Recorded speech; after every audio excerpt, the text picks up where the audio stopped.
Yo, what's up, y'all? It's Hey, 6:32. We are 32 minutes late, but business did call. We had to take care of it, but we're here now. Hope everybody's cool. Let me go ahead and make sure that all things are well on here. It looks like they are. We here Cool. now. What's going on? Terrence, what's up, man? Terry. Same stuff, different day.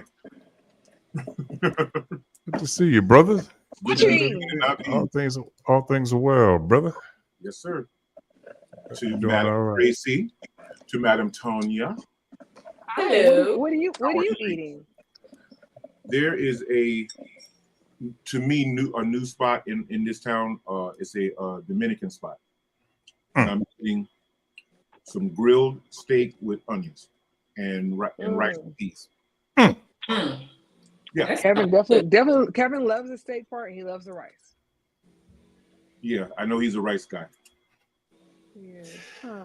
I'm pumpkin.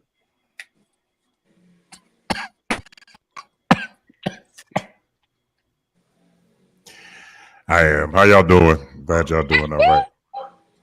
Glad y'all doing well. Glad y'all doing good. Terrence is that? Yeah, that's that pepper steak, ain't it? No, no, no. This is Dominican. They make pepper steak too, don't they?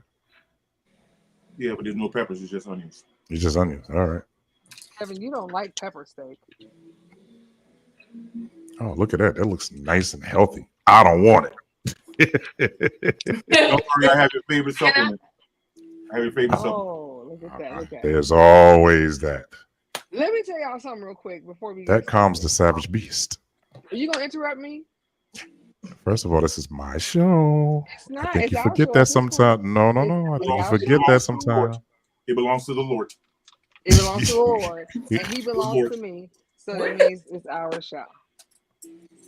But No. listen, real quick.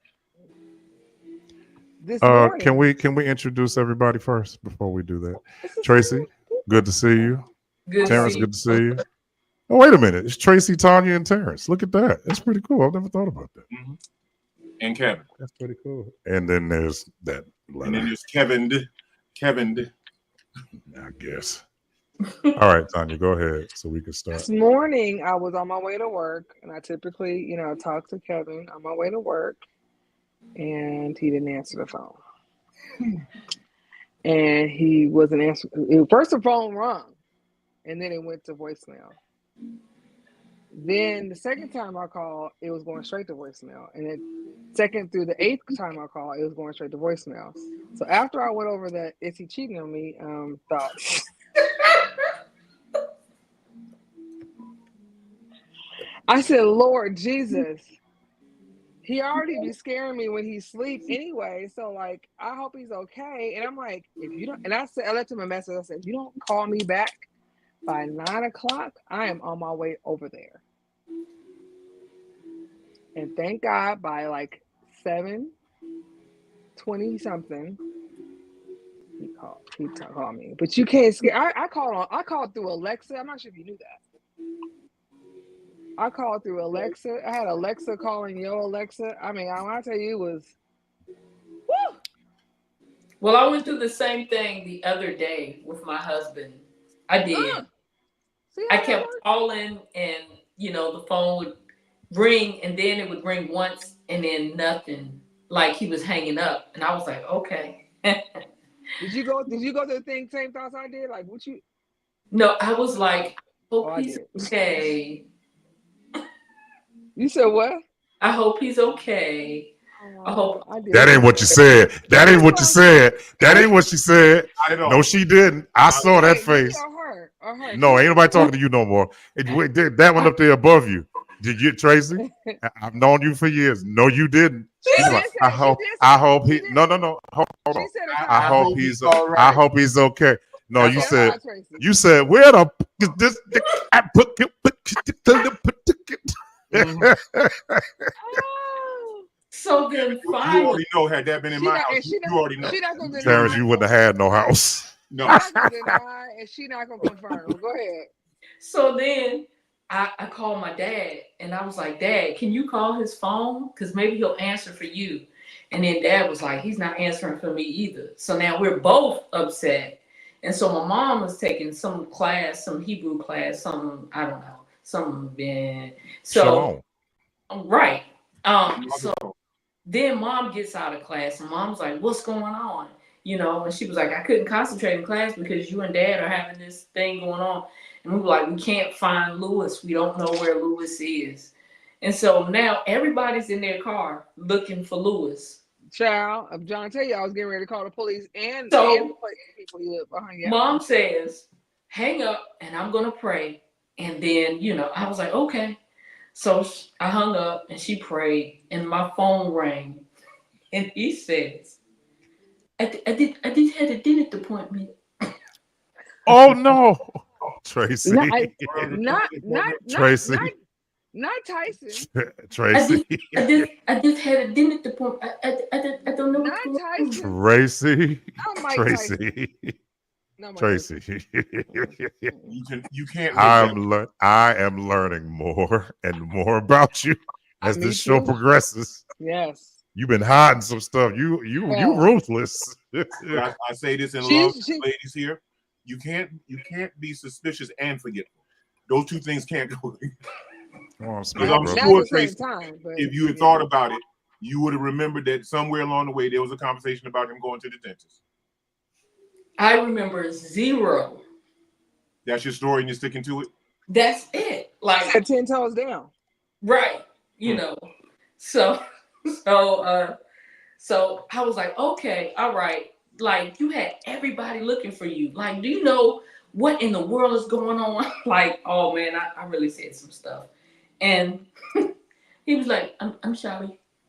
I'm sorry. No, I'm sorry. I'm sorry. Okay. And he came home with his little dentist bag and he laid it on the steps. I'm like, nah. You about to get that shoved sideways. I really cannot. I can't handle what's going on right now. I really and Tracy, can't. I believe everything you're saying. It's the truth. And I'm also I'm a little scared too. Shout out to Terrence Lois Silas and on here. Lois, my dear friend Lois is on here. How you doing, baby? Hey, that's the big sis right there. Tanya, I'm gonna tell you about Lois. Okay. Lois's mom, who was no longer with us, but her mom is from Jamaica. Mm-hmm. And one day, Lois was dating a guy named James Parks. Why are you telling this lady business? Okay. You know, it's important to the story. It's very important to what you need to know. And so when I met Lois, I was 14, 15. And Lois's mom literally made probably before you, of course. I did not know you. I didn't meet you till my 40s.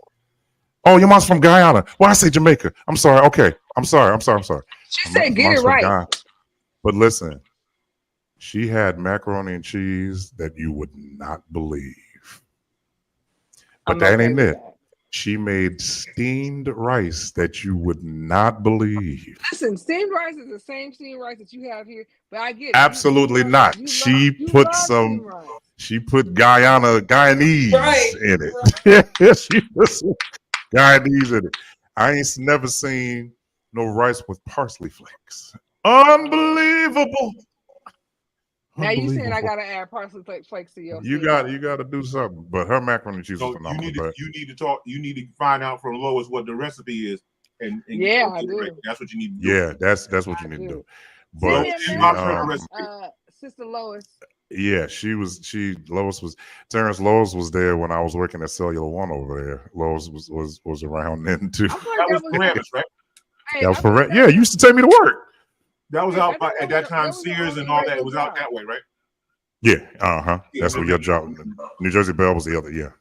Man, was that your only like regular job, like regular person job? No, I had several. Okay, so we can do this now that we can start the thing like this. I worked at McDonald's. You was a hoe. I'm sorry. I was being funny. I was really being funny. Don't pause like that. It hurts. It hurts too good. Get ready to remove you off the stage. Right now. You don't want to do that. I'm part of the funny bunch. I worked at McDonald's. I worked at a spot called Terrence. What was the name of the spot that my grandmother used to work at? the preferred The service. nursing, no, the nursing home up there. Yeah, What? Something family. I can't remember. I What can't did remember it you either. do West Patterson. Well, at that time, it I was a kid. I was washing dishes. I remember the first check Okay. I got from there. I wasn't supposed to be working there. I was 15 years old, Yeah, and I well, was you- working there. Holy Family, Terrence. That's it. Holy Family was the that name of sounds it. about right. And I was up there and I washed dishes. I just thought that I was gonna have like $25, $30 when I got my check right. My check was $216. When I got that check and folded it up, I was finding dishes to wash. you was like, I was like, that mirror looked dirty. Let me go over there and wipe it off. I was a kid though. And then I got with Jodeci and I never went back. okay, so it was Um, so wait, it was Jodeci. I'm sorry, what was that Jodeci? Well, it was McDonald's, Holy Family, Cellular One. I worked at Great Bear in Teterboro.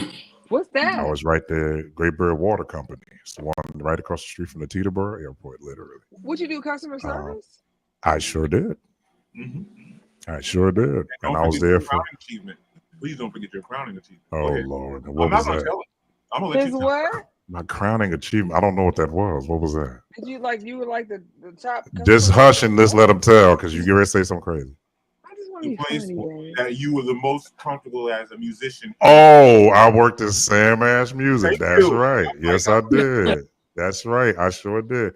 I worked, Tracy. I worked there for about 2 months. It was more than that. No, it wasn't, because it was during the summer of '94. I didn't work there long. For some reason, it felt like you were there wrong. It felt like forever. I just kept coming home with new stuff. That's what that was. Every time you saw me, I kept coming home with new stuff. But the reality was, my boss at the time, his name was Tom Sontag was his name. Not And he called me in his office one day and he said, why do you work here? I said, get paid. What you think I work here for? He said, every weekend you're not here. We need you more on the weekends than during the week. And I said, well, I gig on the weekend. He said, yeah, but guys in here aren't gigging like you're gigging. So they're more available. You're at a point where everybody's noticing you. He said, I'm not firing to work here. So they let me keep all my perks and quirks. Like, it was like I worked there. I just didn't have a 9 to 5 there anymore. So I could walk up in there and see a bass and I would get it for half off because I used to work there. That's what's up. And I just found out that entire building has been torn down. It's not even there anymore. Well, all of Sam Ash is gone now for the most part. Yeah, Yeah. all of them. But Yeah, but even before that, Um, they had sold. Well, they didn't sell it. I don't think they ever owned it. They just leased the space or whatever. right, They had been gone from there for a while before everything started happening. Before change in there. right. Mr. Well- Terrence is making me so hungry, and I already ate. I apologize, It's I okay. just ate too. but I'm I gonna haven't. enjoy this water. And you guys remember a couple of weeks ago, I was talking about I was having issues with my blood glucose going like into Mhm. 2 threes and stuff like that. Last few days, it's been down at like 60 and 70, which is bad the other way. Bad So- the other way, right? Yeah. Right. So Myron Sims, what's up, man? mhm. Yeah. So, well, we hope you get better, brother. We need you Trying to do- around here. yeah, which Yes. is why I'm eating right now because I got to try to make sure I keep it. Level. Keep it Then, level. then keep Keep it eating. Mhm. Your Oh, reasoning well- for eating is not ours. I want to go back. You're right, not yours either. Oh, I want to ask this, Tracy. What happened to Lewis?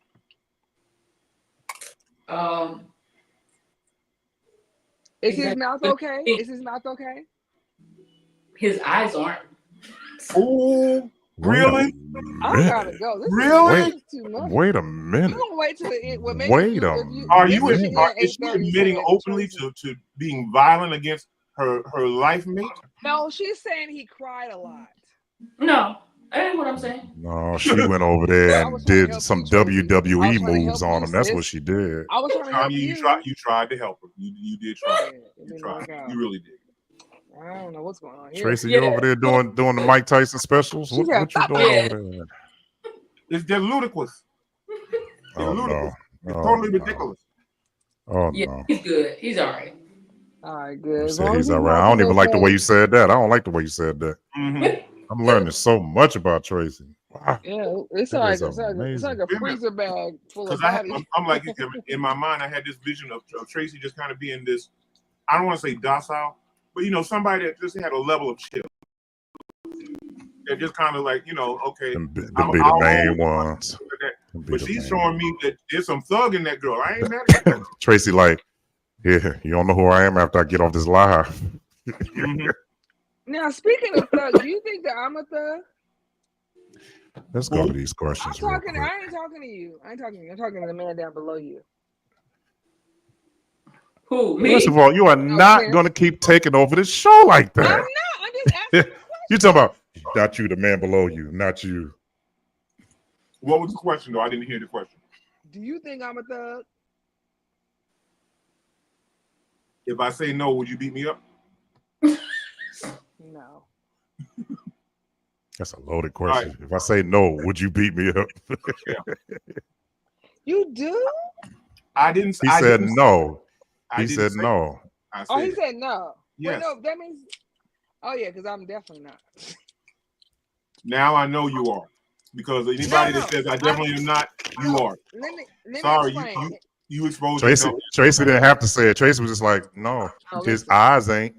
Listen, in my 47 years of life, I've never been in not one fight. Not even one. Not even a half of a fight. Are you kidding me? I Hey, promise hey, you on my own Terrence. Because the Jesus. bullets, Hey, the Terrence. bullets did all the work for her. That's why. I was about to say, hey, Terrence. Hey, Terrence. Kevin, How many why would you do that? how many people do we know in Patterson alone that never had a fight but made sure one happened? Too many for me to count. They didn't raise their hands, but they sure made sure somebody else did. But I'm not lying. I promise you, I've never been in a fight in my life. She's told me she's never been in a fight, so I believed it. Wow. And that's all I have to say about that. No, Kevin, I just never have. Three simple words for you, sir. And Mhm. it's not brownie points. I'm Right. just not a fighter. Right. I get it. I get it. Yeah, I'm not. It's not Right. brownie points. Like, oh, I know how to. No, I don't know how to de-escalate. I just don't do. I don't know how to do Tanya, that. I'm like you. I can really count on one hand how many really times I've been in a fight per se. And the first thing I can honestly say, I never started a fight. I was always the great Right. negotiator. I tried to talk my way out of it at every which way, but sometimes folk didn't want to talk. They wanted to throw hands. Yeah, I used to. When I remember this little girl who wanted to fight me, I always knew she wanted to play in my hair because I was like this long hair, and I unbraided my hair. And my mama told me, "Don't you unbraid this hair? Don't you touch this hair?" I unbraided her so she could play with it, so she wouldn't fight me. I was like, "Here, you can play with it." And my mom was like, "That is not my braid pattern." I was like, "Well, I didn't get no fight." Well, Listen, would you have rather me wore it on my head or in my hand? Because either one way or the other, it was coming off. There are choices, exactly. There are choices. Exactly. There are choices. I Well, get it. Girl. As for me, So I got Okay. in a fight. But I've been in fights before. But there was this girl named Kelly, and she just kept picking on me. Stop picking on Tracy. Stop picking on She was her. younger than me. She was younger than me, but she was big old husky country girl. And one day she just picked one time too many. I chased her down and beat the fool out of that girl.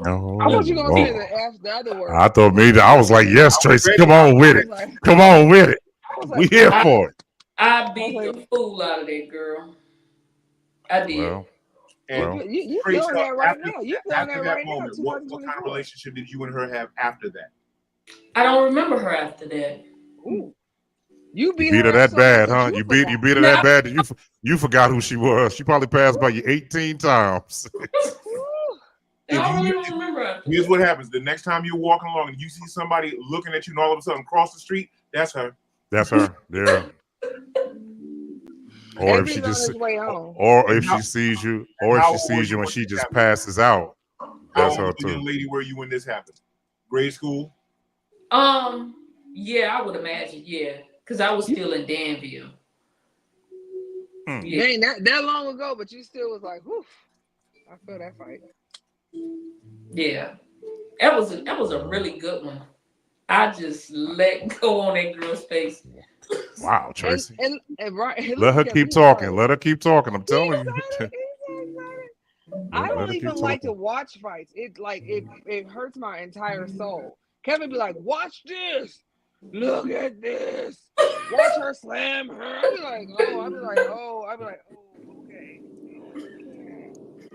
Well, And all I'm gonna say is that I've been watching that stuff for years between WWF, then WWE, then MMA, boxing, and then And you know don't forget Garfield Avenue and Haledon Avenue. I was raised there, and I had to fight. I had to. All my life, I had I to. had I had to. all You my know, life I had and to. actually because of where Terrence used to live, well, where he still is in the area, but down on like the east side, it was much nicer over there. But where I lived at, it was much more thuggish. way more. So, you either had to get right or you got left. I'm And sorry. that's. I just Lord looked the knew. girl up on Facebook. Her eyes still look swole. Wait a minute, you just looked up the girl you beat up a couple of. Oh Here's the thing. no! Now here's the thing. What you not understanding that Tracy be doing stuff while we own. She be Oh, like, Tracy. remember that? Listen, Tracy got Brent by the neck. She got that girl by the neck. She be telling on quartet people and stuff. Yo, she on something. Tracy Remember is that day she was dangerous. That's like, why oh, I'm when being you told petty. us She that was like, I'm story about being the whole petty. thing about getting $5, I'm surprised somebody did not come out of there with a broken neck. Yeah, I'm about to say that I should have been swollen too. You probably did. You didn't tell us that because Look that at was her. She is earlier. happy. Look at her. That was Look at earlier. her. I don't trust it. I ain't messing with Tracy. Ooh, Tracy, I ain't messing with as Tracy. quiet as she is, look I'm at her. not. I'm telling y'all, her It's name is Tracy the Niblet. quiet ones that you always If gotta you watch. mess with Tracy Niblet, you better have a She gonna reason give to you a want to niblet. leave this earth. Because Tracy, see that the thing is, Tracy's quiet, and quiet On people are here. very dangerous. Yeah, on here, she was quiet when I first met her back a couple of years, or well, 20 years ago. She Right. was But quiet let then, us but go to the after party. Let us go to the after party. This when you be like, Tracy, you still no, on here? She be like, and she be like, Tracy be on something. and Tracy then. be on something. Hey, Tracy Brent. be on something. Come on, I'm gonna get Tracy my be on rose. something. I ain't got a black one though. Hey, birthday twin, how are you, sir? See, both of us come on eating. What you eating, Brent? I'm eating some kettle chips. Okay. Those Mine's are a little bit more substantive. I had some. I was telling them there's a. To me, I just discovered it a Dominican restaurant that's in this area where I work, and I just got some steak and onions and some great rice and peas. Nice. Who's Yeah, playing he needs the them. music in the background? Who's playing the music, the soft music? That guy. No, that's been on before he got on here. I think it's No, Tracy. you. No, it was on here It- before. Oh, he I got- ain't got no. Somebody. Tracy, that's not you. It's definitely Yeah, not. it is. Oh, she over there. See, Okay, got you. see. She Oh, got Brent, that I've more. seen a whole different side of Tracy tonight that I have never seen in all these weeks. You're right. Brent, let me go ahead and bring you up to speed. So Tracy said that the other day she went to work and was calling her husband. Her husband didn't answer the phone. She had called, told her daddy to call. He couldn't get to him. Told the mama to call. Mama said, let's stop and pray. Stop and pray. Her husband finally ended up calling, and he ended up saying, I was at the dentist. She said, at the dentist? And then now he got 2 black eyes or something like that. Something like that. I could be wrong, but something That's like about that. right. That's what I remember. I'm What just up, bringing babe? it up to what you Ava Rex. What's up, everybody? How y'all doing? Man, your microphone is blazing. You could turn it down a little bit. You got a good Yeah, microphone. is that You see what better? I'm using? No, a bit more. No, hold on. Oh, there you go. It's There you go. good. No, not that far. Not that far. Tanya. Good God, good God. Okay. Let me All right, just go y'all. off the So we here. We started a little later. We got some stuff to talk about. Yo, people out here wilding. But let's do this first. I did not know how severe this storm was until last night. I watched on YouTube and then I watched on BBC. They're even covering it. Some other people covering it. I just feel like this is a little bit more important than the other things we're going to talk about tonight. But I just want to send prayers out to everybody in Florida and Georgia.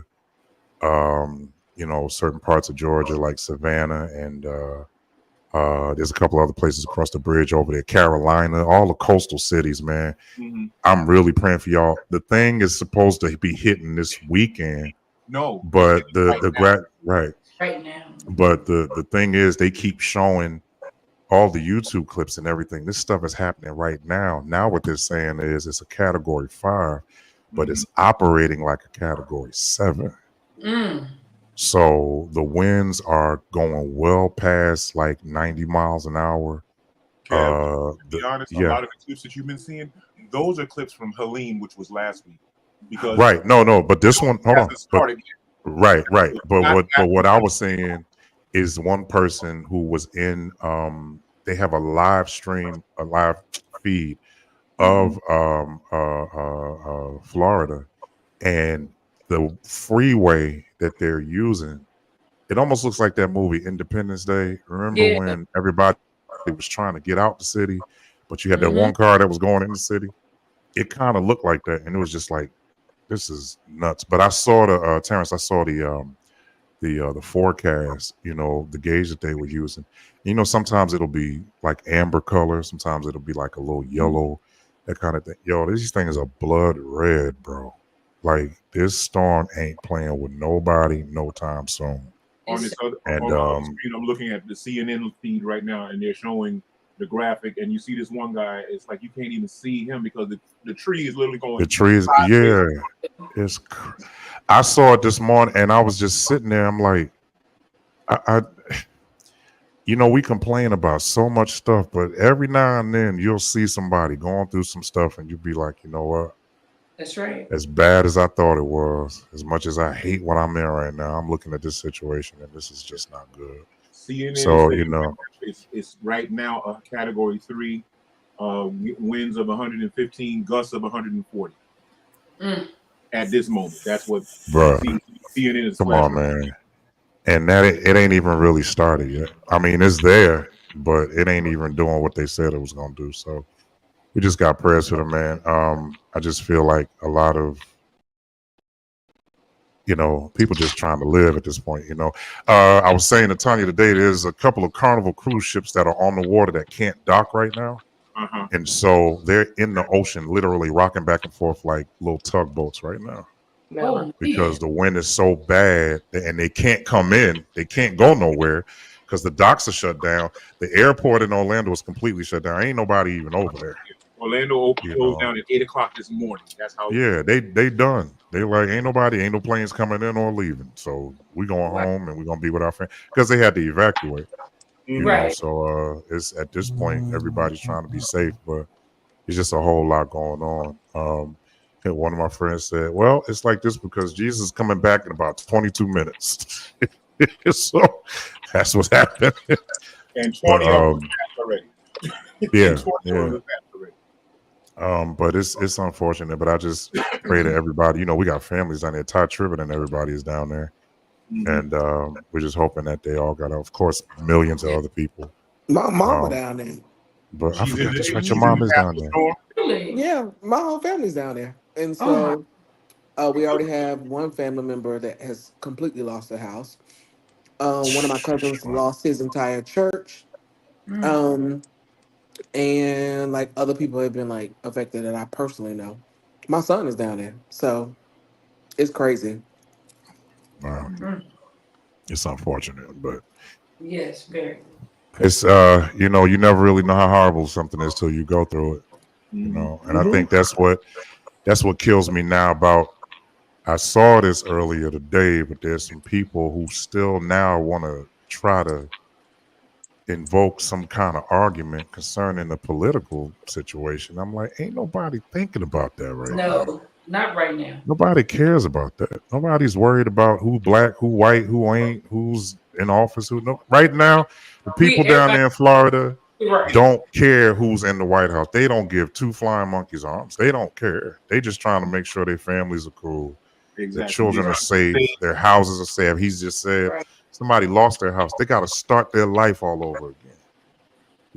Because they don't have, I mean, I don't care how much preparation you have for this kind of stuff. This can't be easy, man.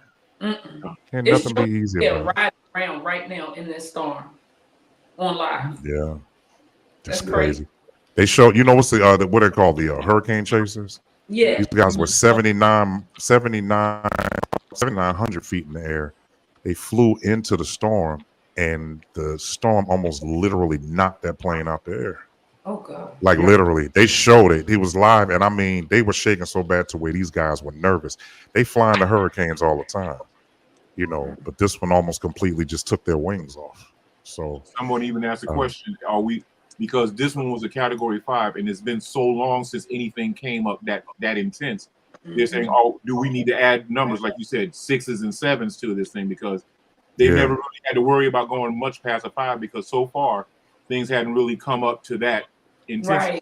Right. Right. In yeah, 100 yeah. years, if I'm correct. Say that Wow. again. It's Right. been 100 and some years since they had a storm of that. Possibly, yeah.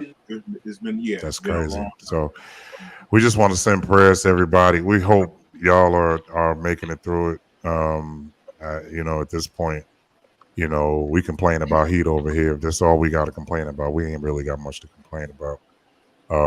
You know, but this storm and the severity of, you know, everything that's going on, this is really crazy. So I just want everybody to understand that all of us on here are believers, and we do believe that, you know, storm got to get permission from God too. That's true. So at this point, we don't know what the reasoning is, and it's just so many questions. But I know the answer is, you know, God, and we're just hoping that everybody will be okay. Even if you lose the stuff, if you're all right, you can get that stuff again. That's Even right. if you worked hard to get it, you can get it again. What I do like about it is that they're not having the same problem that they had with Katrina. Well, And what I mean by that Yeah. is they're doing a little bit more, or at least let me say it this way, at least they're speaking more about helping people. At least they're speaking more. The president that we had when Katrina happened, his wife was turning around talking about, well, they were poor anyway. Why are we worried about it?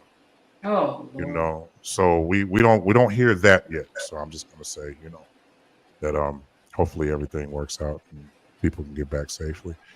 Yeah.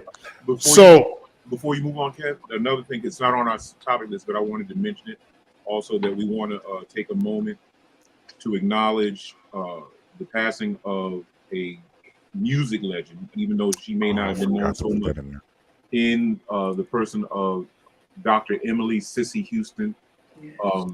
Obviously, most people are most familiar with her, knowing her as the mother of Whitney Houston. But those that know her history know that she is a performer in her own right. You know, she sang background for Aretha. At one Donny point, Hathaway. she sang for Donny Hathaway. She sang for Elvis, Yeah. and she is a Grammy Award winner. You know, on her own merits. So she passed away Monday at the age of 91, literally 1 week after her birthday. Her birthday Sweet is September Jesus. 30th, and she Wow. died 1 week later. The services for her are going to be next week here in our area in Newark at the New Hope Church. Avery and myself, I know we've had the opportunity to work with her over there. I'm not sure, Kevin, if you ever had the opportunity to work with her, A couple of times. but she was a She tough was lady. a handful. She I can say this clear, absolutely. She knew what she wanted, Yep. and she wasn't going to allow you to give her less than what she expected. Absolutely. And you know, so it's just, you know, so our, you know, prayers go out to the remainder of her family. I believe she has 1 or 2 sons, I believe, that are still living, and other family members that are a part of the. A lot of people don't know that Dionne Warwick is her cousin, actually, Mhm. cousins, and others. I think there was a Thelma Houston that was also a part of the family, if I'm not mistaken. Point is, we just want to remember a great lady, a great legend of music of in her own right. That's phenomenal. Tanya, did you know that Sissy Houston Whitney was related to Dionne Warwick? Did you know that? I did know that. Mhm. I wanted to ask you a question. What was maybe I'm overthinking. What was the correlation between the concert you did and that church in Whitney, Houston? That was the That was Whitney Houston. That was her church. That yeah. was where Okay. she was. That's where I her thought funeral was. Everything. Yeah. Yeah, that's the church. That's where Peter was. Okay. And if we're going to tell the truth, a lot of the finances that helped build the sanctuary as we know it now was because of her contributions, Whitney's contributions. Yeah, because at one point, a little bit better with heat, but yes. Mm-hmm. Well, that thing was almost $120,000 to fix. So I guess he was like, "Bring your coat." It was freezing. But yeah, I remember. Cool. Yeah. Okay. All right. So next form operate. I really don't know what this guy's problem is. I don't know. I don't know what his problem is. I don't know. And I just don't know what his problem is. I'm gonna let y'all say what y'all want to say. He's just trying to do things to try to make himself in his own mind. But it's still a problem, and I'm gonna tell you why. Because you contradict yourself like a mug. Because you contradicted yourself in this situation. You know who I'm talking about, y'all, is Pastor Keon Henderson. So let's just go through that. He's basically saying on these posts that I've been seeing, he's basically saying that if you give to the poor, there's no multiplication for you. That's what he's saying. That's what he said. That's what he said. If you turn around and give to a poor person, he said that God says, "Oh, thank you, but ain't nothing for you in it." That's what he says. But you're the same. Hold on. But you're the same God that turned around and said, "Don't give to the poor people," and that's why you're saying it, because you were on Facebook not too long ago, asking 2,100 people for $2,100. Yeah, I was just about to ask that. Didn't he do that? He was, but see, this is the thing. Now you're letting me know that you're thinking of yourself higher than you are, because you said don't give to poor people, but y'all give to me. Right. Give me your money. You know what I'm saying? So I've been looking under the comments, and I'm looking under there, and I'm like, the sad part about all of this is that you have people on here literally saying right now that this is why I don't give to churches, because of that kind of stuff. That's true. You know what I'm saying? I don't give when y'all have offering, and he said your tithes take care of that. So let me ask you a question, sir. If your tithes take care of the church, then you being a person who has so much money and you're connected to so much money, why can't your tithe pay for the church? Exactly. Can I say this real quick? And I'm a proponent of, listen, people make mistakes. He need to go back and retract that. Hopefully he does, if not. But I looked up the definition of poor, and it says lack of sufficient money to live a standard considering comfortable or normal in society. Now we're talking that that could be different levels.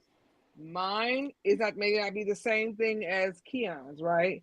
And so at the end of the day, when you're asking for 2,100 people to give, wherever you just said 20, that means you are also poor. That means you're lacking, right? Or your church is lacking, right? So you got to be very, very, very careful what you say, because depending on what bracket and tax bracket you are, you could also be considered poor. And you're also telling me not to give to you because you haven't, or you are poor, and I'm not gonna receive anything.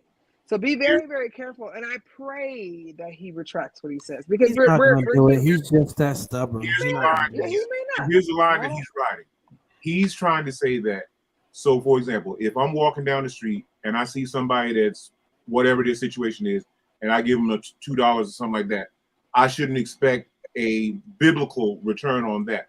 However, if I bring an offering into the storehouse of the church, that there's a blessing or a multiplication. I get it. He's trying to ride that line. I'm not saying I agree with him. He's trying to ride that line, but still, he's also not realizing what he's saying. Like, you are lacking the 2,000. Yeah, you're lacking that money, so you're also asking for that money. So you also are poor too, is what I'm trying to say. But he said, be careful what I give to an individual as opposed to the church are two different categories. That's what it's two different categories. Exactly. And at the end of the day, it doesn't always come back as money. It may come back as something else that I do that the Lord will provide for me. Go ahead. I'm sorry. Brent, go ahead, man, because you look like you're itching to say something. I just don't understand why we're putting so much energy into someone who has a sex tape with Darren Walls. I'm gonna put my trust in the Lord because He's good to me. Tanya, what you talk about, Willis? I just came on a couple of years ago. Yo, wait a minute, Jack. Where was I have a copy of it if you like to see it. I never heard that one before. Brent. Yeah, that's a new one. Although You're I, right, No, it's Jennifer. no. It's not new. He mentioned that on one of our shows a while ago. I know. to me, I'm telling him. I'm telling him. And so because of that, and Brent, here's what I have to say to that. We have to be careful about how we judge people when we got stuff in our closet that is not just known, but it's public knowledge at this point. mhm. And you still operating like you have a means and a reason to make people think that you are so perfect. And here's what I'm gonna say to that. You just said that. Let me put a pin right here. The bottom line is that I'm not gonna let you tell me after all this doctrine that I've been taught that giving to a poor person is not gonna make me be blessed or not gonna have me That's the part. That eligible part. to be blessed. And I'm gonna tell you why. Because there are people that I did not know. Tanya and I have been through this 163,000 times.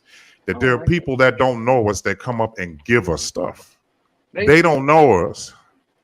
They don't know nothing about us. They don't know who we are. They don't know our names. They don't know nothing. What they see is two people that look like they know something about God. That's what they see. Now, I didn't say we was perfect, and I didn't say we had it all together. That's not what I said. All I'm saying is there have been people who literally, we were on a plane one time, and we were coming here to Vegas, actually.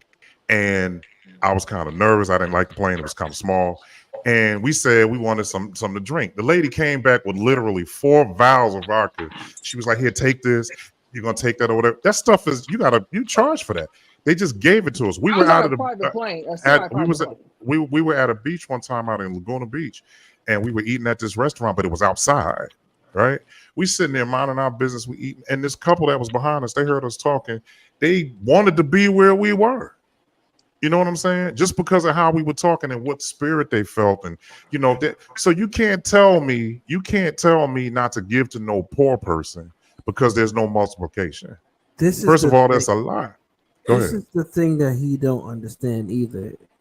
First of all, you might actually be entertaining an angel. So you talking about not feeding a homeless person, that might actually be a test for you. And That's Come because on, you man. in your mind is saying, I'm not gonna feed no homeless, I'm not gonna pay them no mind, you don't failed the test. Because Right. the Bible says where a person is hungry, feed them. A person doesn't Feed have them. clothes to clothe them, right? What But are you you? know That's why? contradicting to what the word says. I'm But sorry. I'm but you sorry. know why the Bible's telling you to do it? Because Jesus did it. Exactly. He Facts. did. That's exactly why. It's telling 2 you to fish, do it 5 loaves of bread. because he did it. And see And what then I you told know, y'all.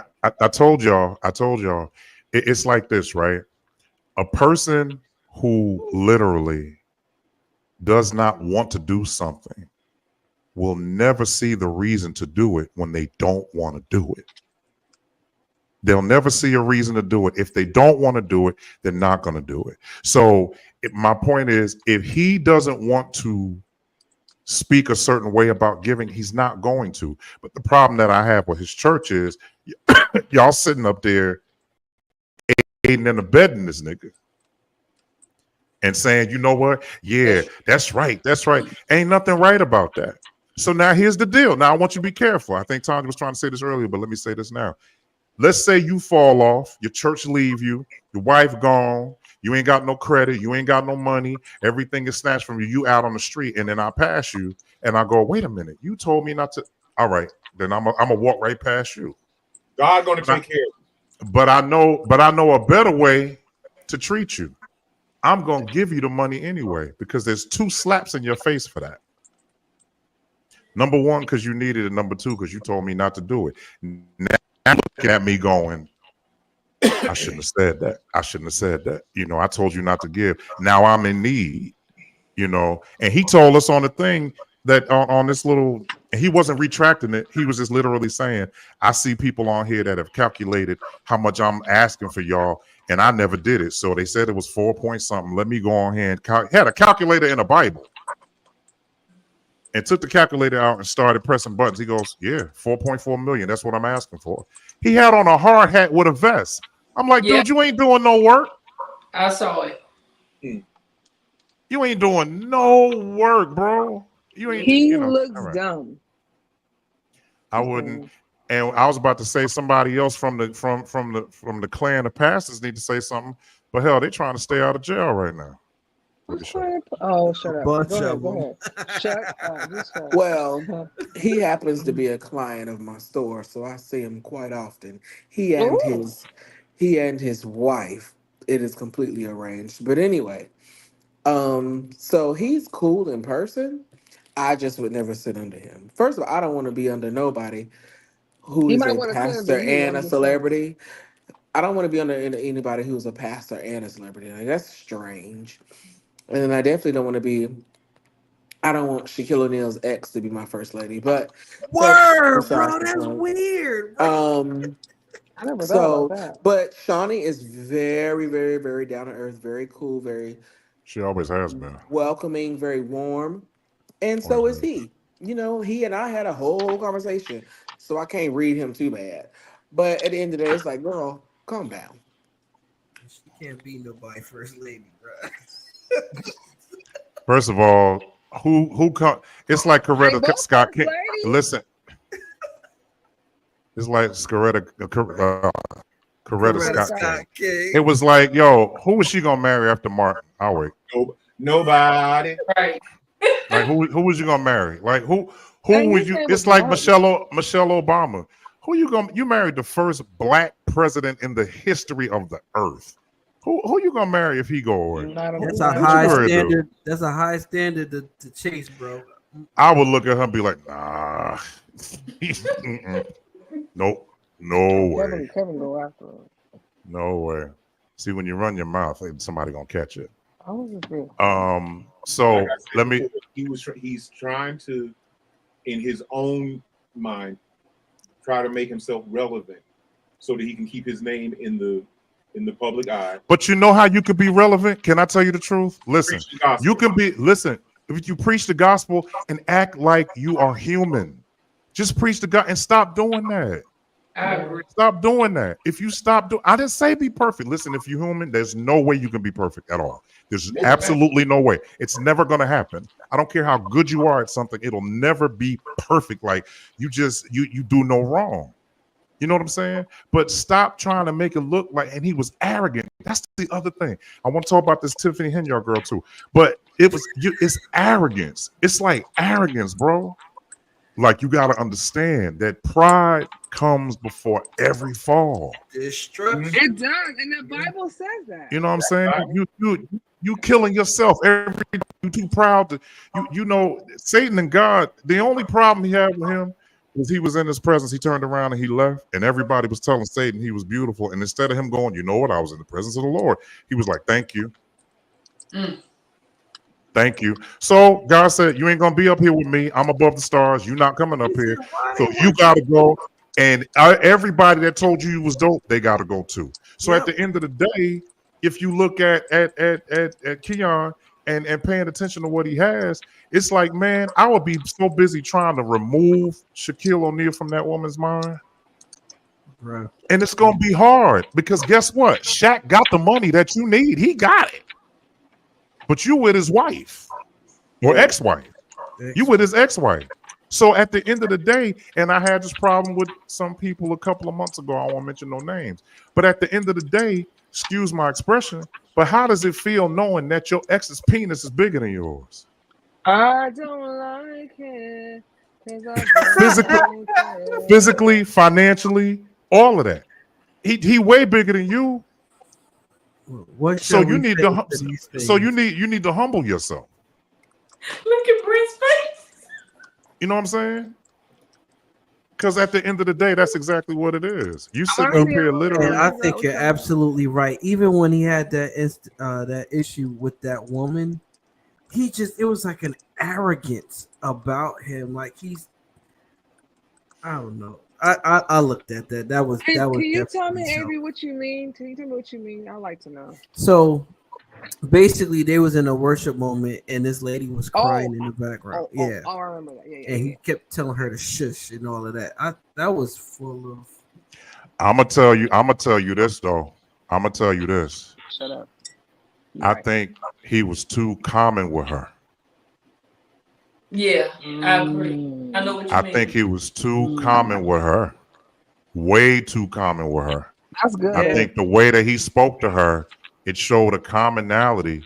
Because one thing I know about a man talking to a woman at a church is that you got to be careful talking to a female at a church, because normally a lot of women, happy or not, they're married or they dating somebody in there.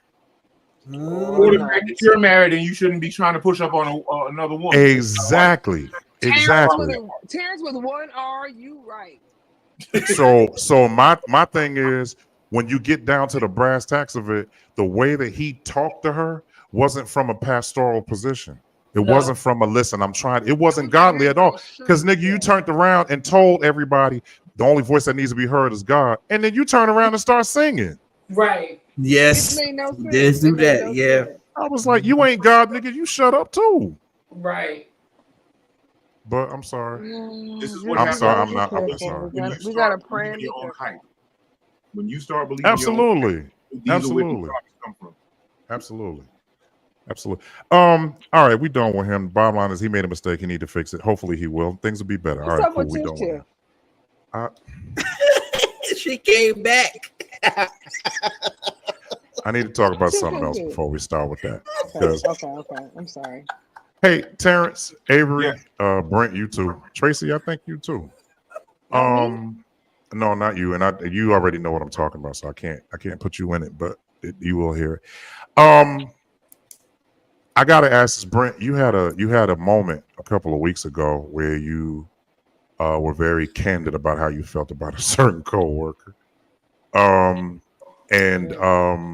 you did it, I heard the story, but then I also looked at it from a broader scope.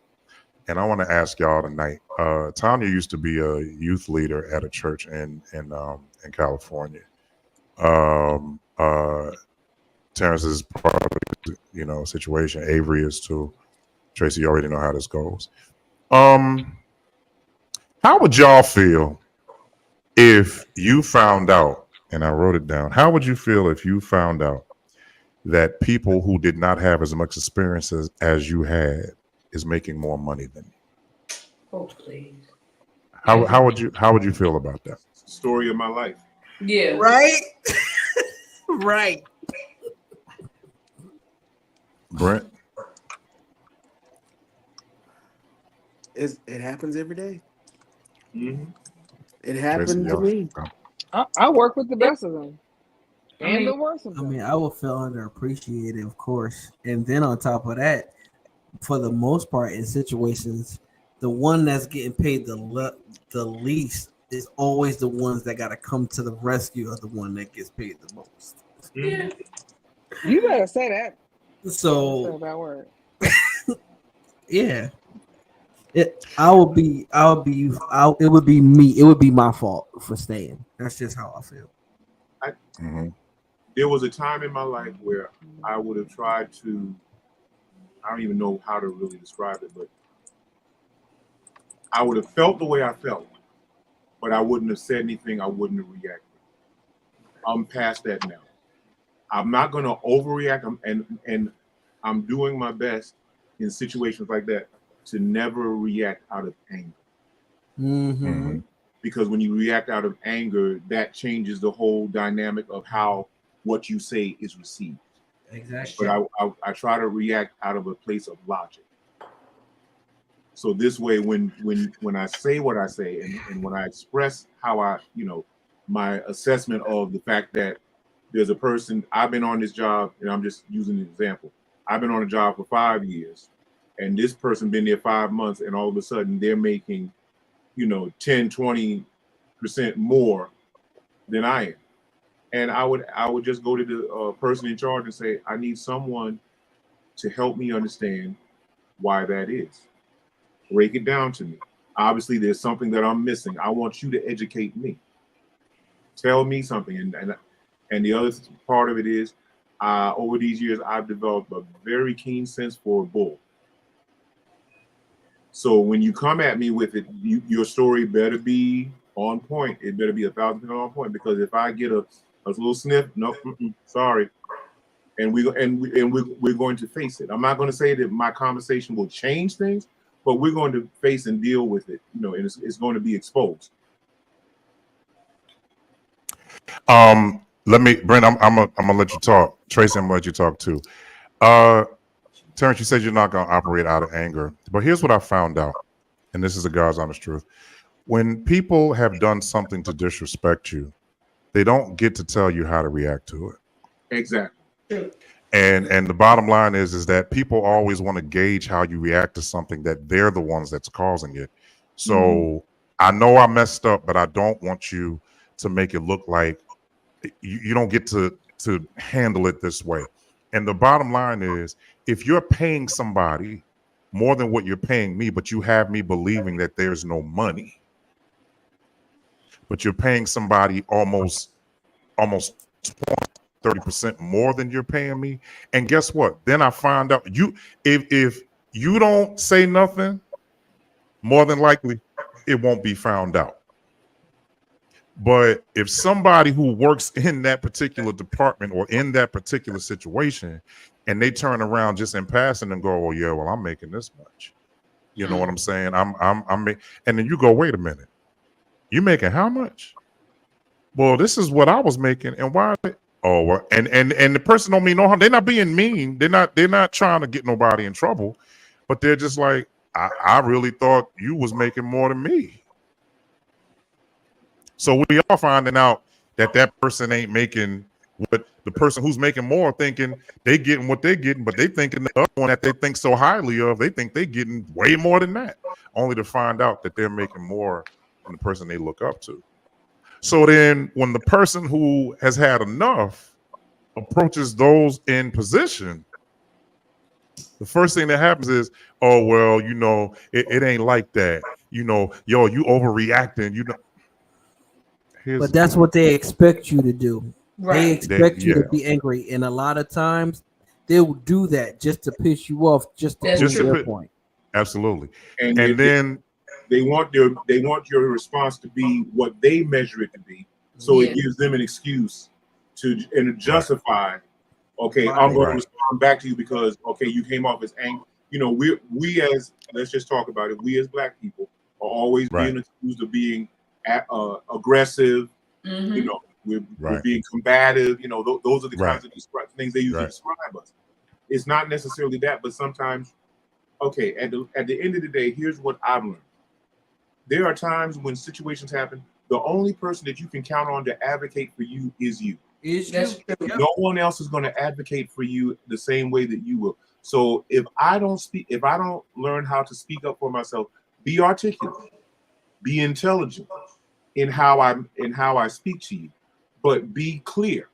Right. I had a situation at work where someone, something happened, and because of someone else's lack of communication, something got overlooked, and the response that came back to me was somehow that I was the person that should have done it, and they were like, "And let me be clear, such and such and so and so," and I came right back to them and said, "Well, let me be clear. If I had known, the situation, things would have been done differently. But because someone else chose not to involve me and give me information at the last minute, that's why things ended up being the way they were." And I was told afterwards, "Well, weren't you being a little arrogant?" I said, "No, I wasn't being arrogant. I was just giving response to the statement. I'm not going to sit there and just because you feel like you want to come at me a certain way, I don't feel like I'm not helping the situation by acting like I was at fault when I know I wasn't." Facts. What I know is people don't like it when you speak up for yourself. Right. And the truth and fact of the matter is, when you speak up for yourself, you're letting them know that not only are you not going to accept it, but you walking away from the situation, like Brent was talking about the other week, you had to step off because you were getting frustrated at the fact, and what your words were, and I'm going to say this correctly, you said that it was either your coworker or it was a manager or coworker. They basically said that they're always picking on you, and she needs that to stop. So she didn't advocate for you, but she was standing with you to say, "This ain't cool." You know, we got to chill out. So a lot of times, I think what I see, a friend of mine called me last week. He's out in Tokyo, so well, not Tokyo, yeah, Tokyo. He called me. He said that they were having issues with people, and it was kind of something that I have been through as well. But he was saying that the person who he's working with, he's from Asia, so what it looks like they taking care of their own. You ain't one of us. You here with us. We got you, but you're not one of us. And so he found out, and he's like, "This is getting on my nerves." I said, "Well, what I do know is this: as gifted as and talented as you are, one thing to remember, especially with somebody like myself, not everybody is going to try to value you. Not everybody." Not everybody is going to look at you and believe, that you are worth what you're asking for, or you're worth what you're demanding. A lot of people just do not understand that we are only going. I put who saw that post? I put that post that said bottle of water at the gas station is $2. But when you go to the airport, it's $9 for that same size bottle. It's not the bottle of water, it's the location where you are. So if you really want people to value you, look at where you're standing. You know what I also think and too? you got to pay attention to that. Go ahead. I also think that a lot of times in situations like that, they hire people and pay them the most money because they do less work, in a sense where they are that person's yes person. So they know that with us and what we're valuable to do, we're going to actually ruffle some feathers and be able to make our own decisions. Whereas they'll pay somebody high money to actually just say, "Oh, yes, sir, boss. Right away, boss." So that's just another perspective too, man. It's both wrong, but again, culturally, we're the first ones to start that mess. We really are. Generally, we could bring most of the time we bring a particular work ethic to a work situation. That's true. And and that's something that's attractive to a lot of bosses, because they know we're going to come in, we're going to do the job, whatever the job is. And, and usually most of us bring a level of skill set to whatever the work situation is. And again, I don't want to sound racist in saying this, but truthfully, there are things that we kind of just inherently get that other folks have to go to school for years to even begin to scratch the surface. They don't care what they say. That's exactly what's going on. That's the truth. I can walk into a job site on a job I've never done before. Watch the job get done. Just let me watch you do it for about good 15 minutes. All right, let's go. Yep, I got Somebody else, they got to sit there and they got to go through training. They got to go through this. They got to go through that, and everything like that. And I'm sitting there like, why is it taking you so long to get that? All you had to do was watch what the person was doing. Right. It kind of tells its own story, and we come in with that, and a lot of, again, that's attractive. But this other side of it is that it's almost like, remember the Wizard of Oz, the Wiz, whichever way you want to talk about it. Remember, you had the Scarecrow, you had the Lion, you had the Tin Man. Each of them had something that they were lacking. The Scarecrow said he didn't have a brain. The Tin Man said he didn't have a heart. The Lion said he didn't have courage. What we find out at the end of the story is that inherently the characteristic that they thought they lacked was always there. They just had to find a way to. And that's so that's good. What happens with us. That's good, Terrence. That's what happens with us. Even with Dorothy, truth be told, the power to go home was always with her. She just had to come to her own realization about it. Yes. And sometimes when we do come to that realization about our life, that's the Holy Spirit. Folks don't like that, because now they know they no longer have what they perceived as their power over us. Right. That's good. That's dangerous to them when they see that the okie doke ain't working no more. Yeah. And one of the best ways to not see it, sometimes you have to make the decision to say, you know what, I know we're not going to be able to come to an agreement on this, so I'm just going to leave. Exactly. And what ends up happening is, a lot of times people will often think you are losing out because they're looking at their wallet while looking at you. Mm-hmm. And they will say, well, I don't think you should do that. I'm not coming from it. Listen, even if this is really what I need financially, what I'm not ever gonna do is let your dollar disrespect me. And I just have to Exactly. stay there and suck it up. I'm sorry. Yeah. And that leads me to this next point Well, where okay. what? Go ahead. No, I mean, I feel like that's the same thing I experience even in the corporate world. Like I work for a corporate. I work for a big bank. I work in the corporate office. I feel the same way, and I feel like some people are getting paid more than I am and doing, and I'm like, how is that working when I'm always meeting my You are numbers? And then, female, and that's the other part And of you're it. black. I know. I And know you're Yeah, that's black. true. Yeah. true.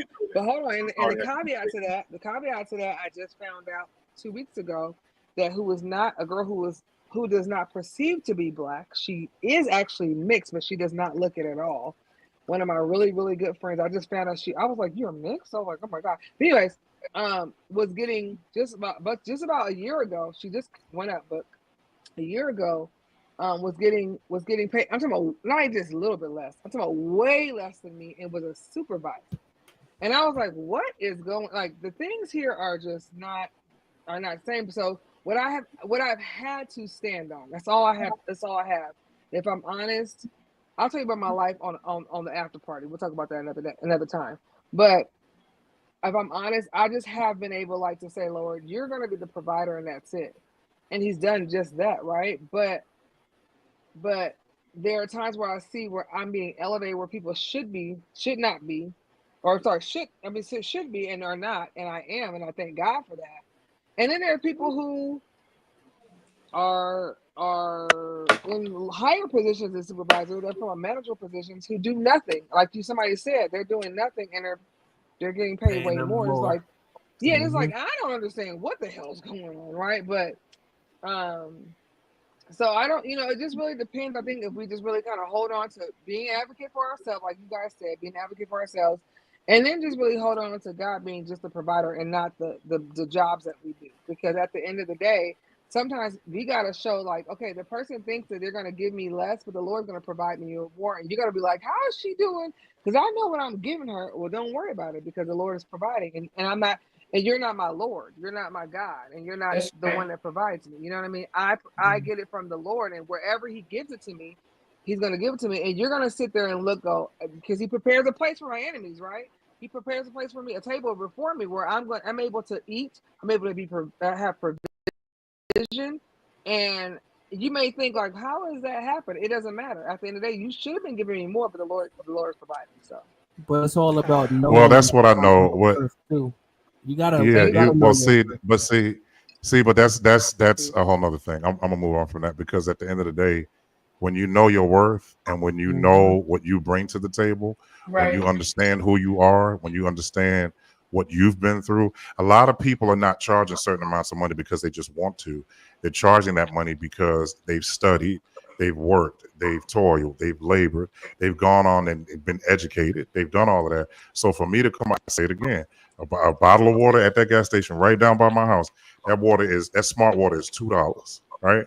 But when you go to the airport, it's $9. After taxes, it's $9.82 for that Mm. same bottle of water. Same It's water. where Wow. you are. It's where you are. And a lot of times we listen, I want to tell y'all this. Speaking to me, I want to tell y'all too. A lot of times people think they are of certain nature because you show up. It ain't because of where you going. It's because you showed up that they think that they're here. I heard one prominent artist say that what the people need to understand is they think that because I show up, that means they've reached a certain level. So I Right. stopped going because they're That, not there. that's it. That's it. I'm not going. When you walk through the Nope. door, and that's happened several times to people that I know. When they walk through the door, other people are arrogant, like, okay, they're here, so now we good. No, and you're not going to use what I got And they're for also your using own you as gain. God. Yeah, Yeah, and sure. the bottom line is I'm not giving y'all that. So I'm never gonna back down from me being and feeling how I feel about the way you're trying or attempting to treat me. I'm never doing that. Yeah, you Right. You touched on know? this the other week, Kevin, when we were having kind of a related conversation.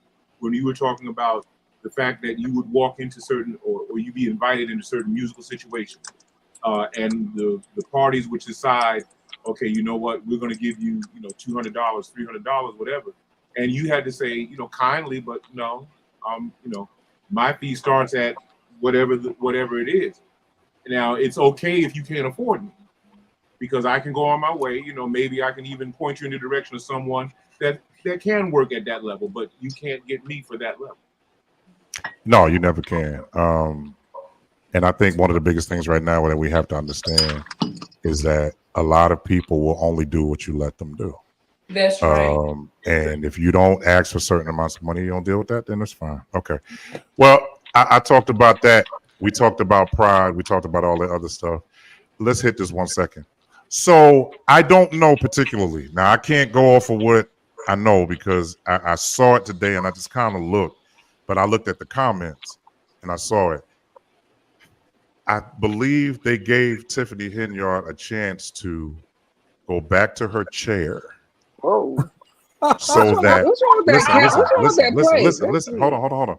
They gave her a chance to go back to the chair so she could have a bird's eye view of what all of her charges are. So there are charges that we didn't know about that the city filed against her, right? So instead of them telling her jail cell, instead of them telling her out on the street corner where she was, being shackled at, she's sitting in her chair. And I want you all to see this. And Brent knows how this works because he sees a lot of people do this. She sat in the chair. Now you got caught. Your dumb tail came back to the States. You were out in some remote area. You came back, they caught you, right? You're sitting in the chair. And your posture was when there was a man, because it was a town hall meeting, right? Cameras and stuff everywhere. They turned around and they literally went, and this man got up and gave her another suit, another lawsuit, another petition that was signed against her.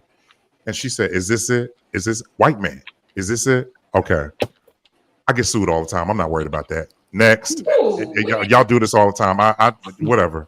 He said that. And I said, I don't mean to be rude. I don't mean to be obnoxious.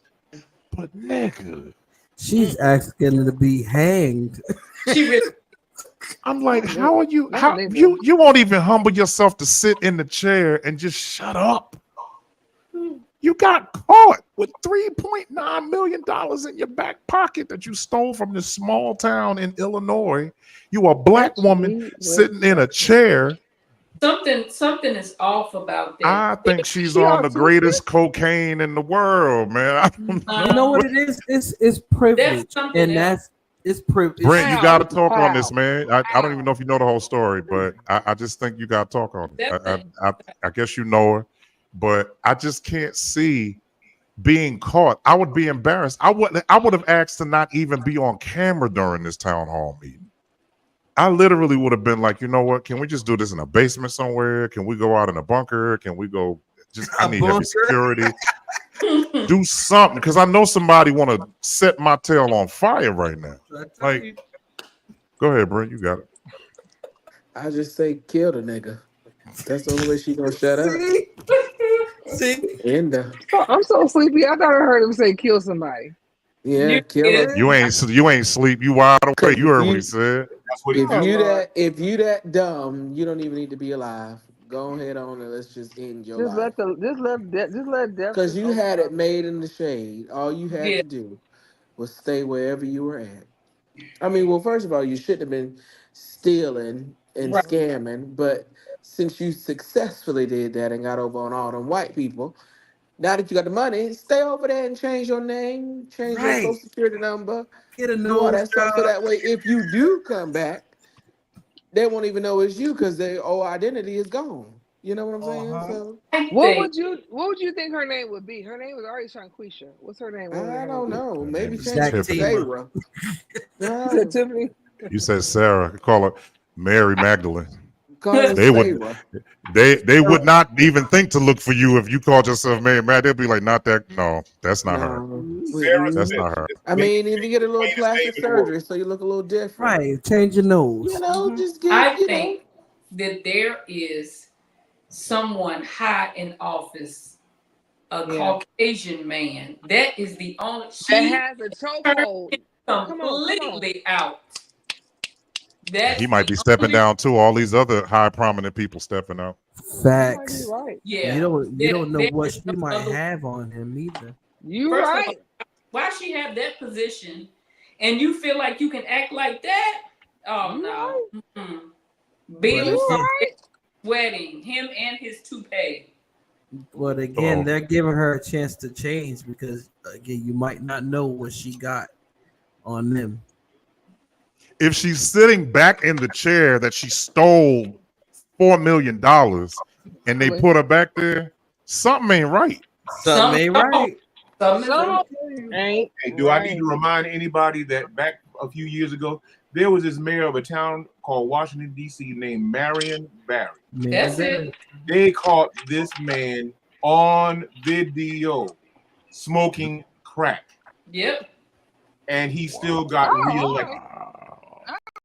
He got reelected. He You got got- re. So this situation is calm compared to that. You got people out there still digging. We're talking about Washington, D.C. We're not talking about some little hick town off in the the middle of a cow pasture. Washington, freaking D.C. 6 million Jews, 6 million black people residency. 90% residency is occupancy is black, and they reelected this man. He was smoking crack, and they said put him back in office, huh? Put it back Right. in there. Tell me Look, what whack. He's one of us. He's one. Which you will tell me of it. I mean, I think he passed away now. If I'm not Whitney mistaken. said crack is whack. Marion Barry said no, it's not. Crack is whack. Well, then never mind. I'm not even gonna go. It's a universal language, He bro. said, no, it's not. Crack is back. There's some stories. Crack is whack. Crack is back. Some stories about. Who said crack is whack? Is that Whitney? Yeah, Whitney said it. Yes. Who she They talking both, about? and they both from New Jersey. What in the world? Whitney said, "You better lay low." Was she was she talking to Diane Sawyer for that interview with her? Yes. Can I ask a question? Yes. Do you snort crack and snort cocaine, or is it? No, you smoke crack. You snort. You cocaine. smoke crack. You snort cocaine. Come on, honey. You got to keep up on your methods and math. Hey, wait, Tanya. It's not that we know or anything. We heard about it. We heard about it. We have a lot of crackheads in our family. I know, but not talking experience. We watch Pookie from New Jack City. I know. I grew up.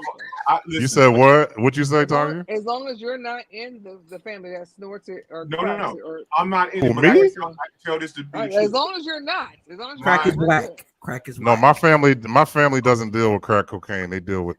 Okay, Anyway, shut up. adult. I'm sorry. I'm just gonna say this, Kevin and You know what? You know what? You know I what? I grew didn't up. say. I didn't say I had nothing. family members that lived in the Alabama project, so trust me, I saw it all. First of all, Alabama projects. Alabama projects Alabama want to lean on me. Let me tell you something. Alabama, hey Tracy, Alabama projects was so bad that if you touch the walls in that place, you got lead poisoning. That's how bad it was. When I tell you, James gave me a rundown of the whole state, of the whole city, and I was going, I don't know what's what. He was like, Lorraine lived here, and Bo lived here, and Kevin lived. I was going. Well, they lived in CCP. CCP was the newest one out of the bunch. That was the newest one because the Out of all towers. those, it was the newest. There was Fifth Ave, Graham Ave. There was Towers, CCP, Grand Street rather. There was Alabama projects. There was what was the other one? Brook Slope. There was. It still is Brook Slope. Out of all of them, Brook Slope is the Triangle only Village. building. No, that's not Triangle project. Village. That's project. I got a Next thing 30 was- It was Project nigga living in there though. I got a 30-minute drive of Kevin Stanton and Lorraine. Out of I said, all oh of my those, God, this out is of all too of much. those housing projects that were in this city, only one structure still stands, and that's because they converted it out of projects to co-ops. It was a co-op, and that was Towers, right? No, It was too much. Oh, Brook Slope. Oh. the only one that's left. but Towers is private, so Towers that's is private. private loan. That's right. Yeah, so All I mean, I'm out saying is of what was considered housing, what was considered housing projects, the Right. only one that's left because and they did basically over at Alabama. Well, the reason why it was called Alabama Project because it was on Alabama Avenue. At the That's time. the name of it was And let me tell you something. Hamilton something. Between Kevin, Lorraine Stanton, who I love, James, who I love, Stephanie, who I love, and I'm just gonna just put you in there, Terrence. Out of all 5 of y'all, James is my favorite, but he gave me too much information. I said, this is a lot. He was like, this is where she used to live. This is where Kevin. I was going, I can't remember none of these streets or what you're saying, but it was a Yeah. lot of stuff in a very compacted, Well, like. first of Takes a all, if long you did it in 30 But you my favorite, baby. You congratulations. You my went to favorite. You my favorite. You my no, favorite, baby. I listen to love me. you. If you did it in 30 minutes, you saw the whole city of Patterson. Right. Congratulations. Yeah, he was. Yeah, he You was can drive from dropping Indiana off in fast. 5 minutes without no traffic. If you had no traffic, you went from the He north was to the driving east. fast. You good? We went to the Indian section. Like it was like I was like, wow, really? Like I South saw Patterson. Oh, that's that. South Patterson, that's South right. Patterson, White Castle. where Scott is from. I was in that area. Scott ain't on here today, but yeah, That's I was like, that's Eastside Park. That's Eastside Park. That's I'm just trying to tell right. you, I was all through that. I'm going, shouldn't we be And getting back to the house? I was born and raised up the street from Terrence. Yeah, because when Avery was born, the house that they were living in literally is right around the corner from me. Well, I remember saw Kevin. Bishop Pettiboy's house I on saw Kevin's 24th old Street, corner house. Park and 17th Avenue. You saw Kevin's what? Your old corner house. It was on the corner. I seen the house. Garfield Avenue. I did. Tracy, And I if was you see that imagining- I house, was you would imagining not you believe I going grew in- up there. I remember you Really? going there thinking you going to the Earth, Wind, and Fire concert, but you didn't. I remember. I imagined all of that. That's I what was had happened. Corner of Avery, Garfield. you never heard that story, huh? You never Yes, witnessed I that story. did, brother. Oh, you Yes. did. Oh, okay. Tracy, you heard the story too, didn't you? You told it Yes, on She did. Yeah. She Hold it did. on. She Yeah. was there. Yeah, it was bad, but I made it through. Brent, when It's we bad. finally- are you and when we experiencing finally went a to- blackout or something, sir? Because all of a sudden I see just a field of dark. And That is he's weird. swirling, so he He's may. kind of tired too. He's tired. Brent's tired. Brent, all right. Brent. Brent doing something. Brent doing something. He all right. He doing something. He doing something. He all right. Why y'all what? Kevin, when we went to the Earth, Wind, and Fire concert, you did not sit down. So much that the man next to me or next to us was watching you. You were the show. That's exactly how it's supposed to be. I was about to say they could have took my seat and threw it out the door for all I care. I couldn't sit there. I went to see them 5 times, and all 5 times I stood up the whole concert. It was a good concert. I'm not gonna lie. It was a They're good very good people to see, man. concert. I put a post up today talking about going out versus staying in. Tracy, I think you saw it because I saw And I something you also said. responded. Yeah, expand on that. I'm not sure. I think I know where it's going, but So here's the thing. And I hope everybody that's watching this now and those Everybody, people me too. after we get off. The reality is this: you pay mortgage, you pay rent, you pay car insurance, you pay maintenance on the car, you pay for renter's insurance, you pay for dental insurance, you pay for vision, you pay for medical. Then you turn around and you pay for gas in the car. Then you pay for registration on the car. Then you pay for some of us who have houses or different kind of utilities are being paid a different way. You pay for water, you pay for electricity. Y'all remember back in the day when you used to go home and turn the TV on, all you needed was electricity. That's all you needed, right? That's right. Now you need electricity to run the Wi-Fi. Come on.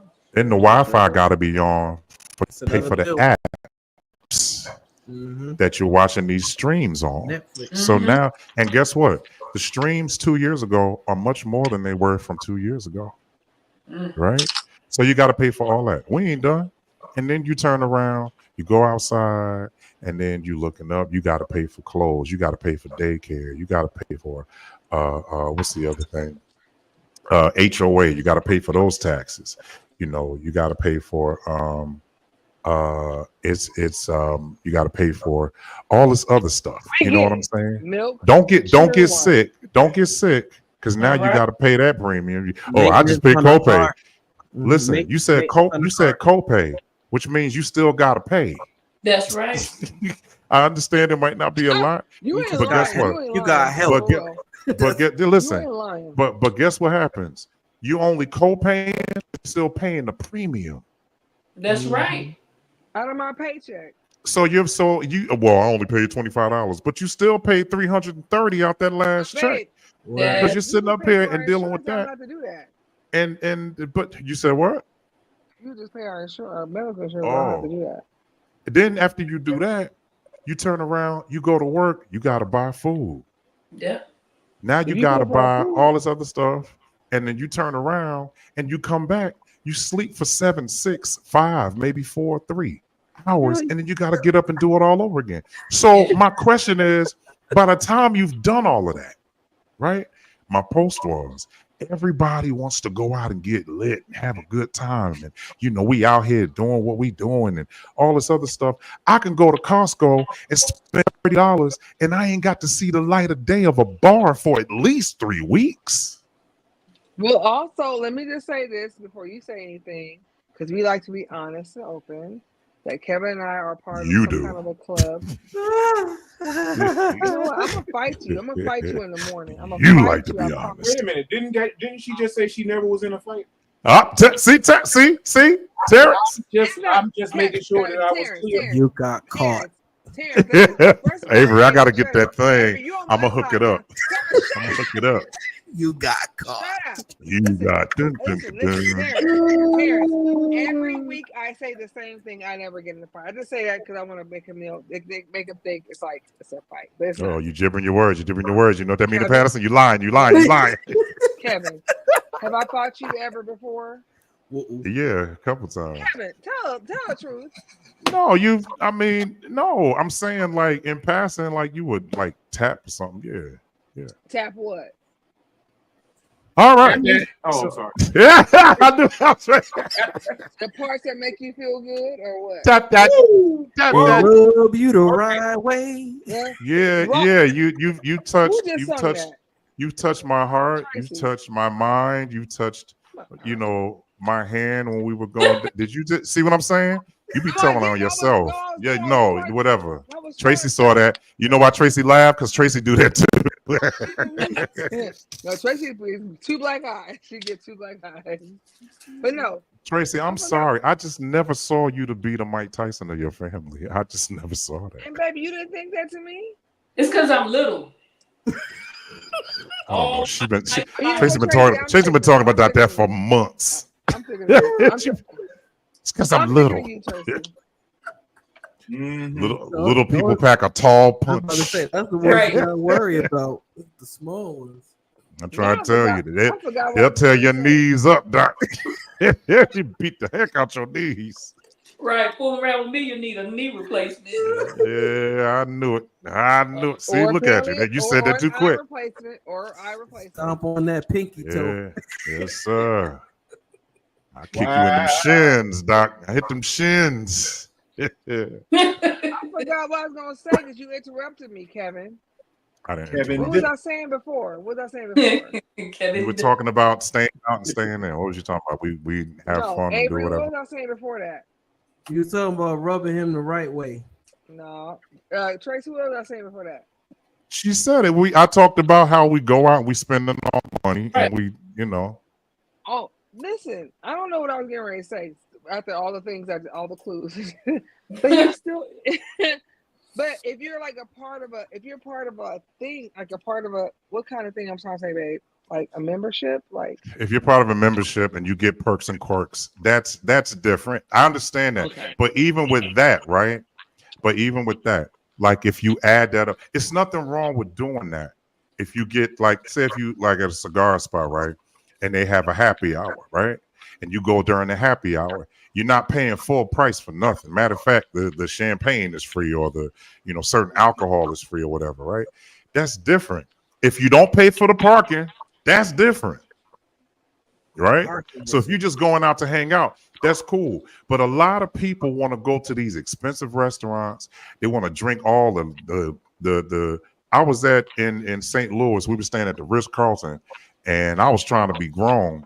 I stayed and with I went you. Up, and Harry, Brenda will be back. And I was downstairs getting ready to go to sound check.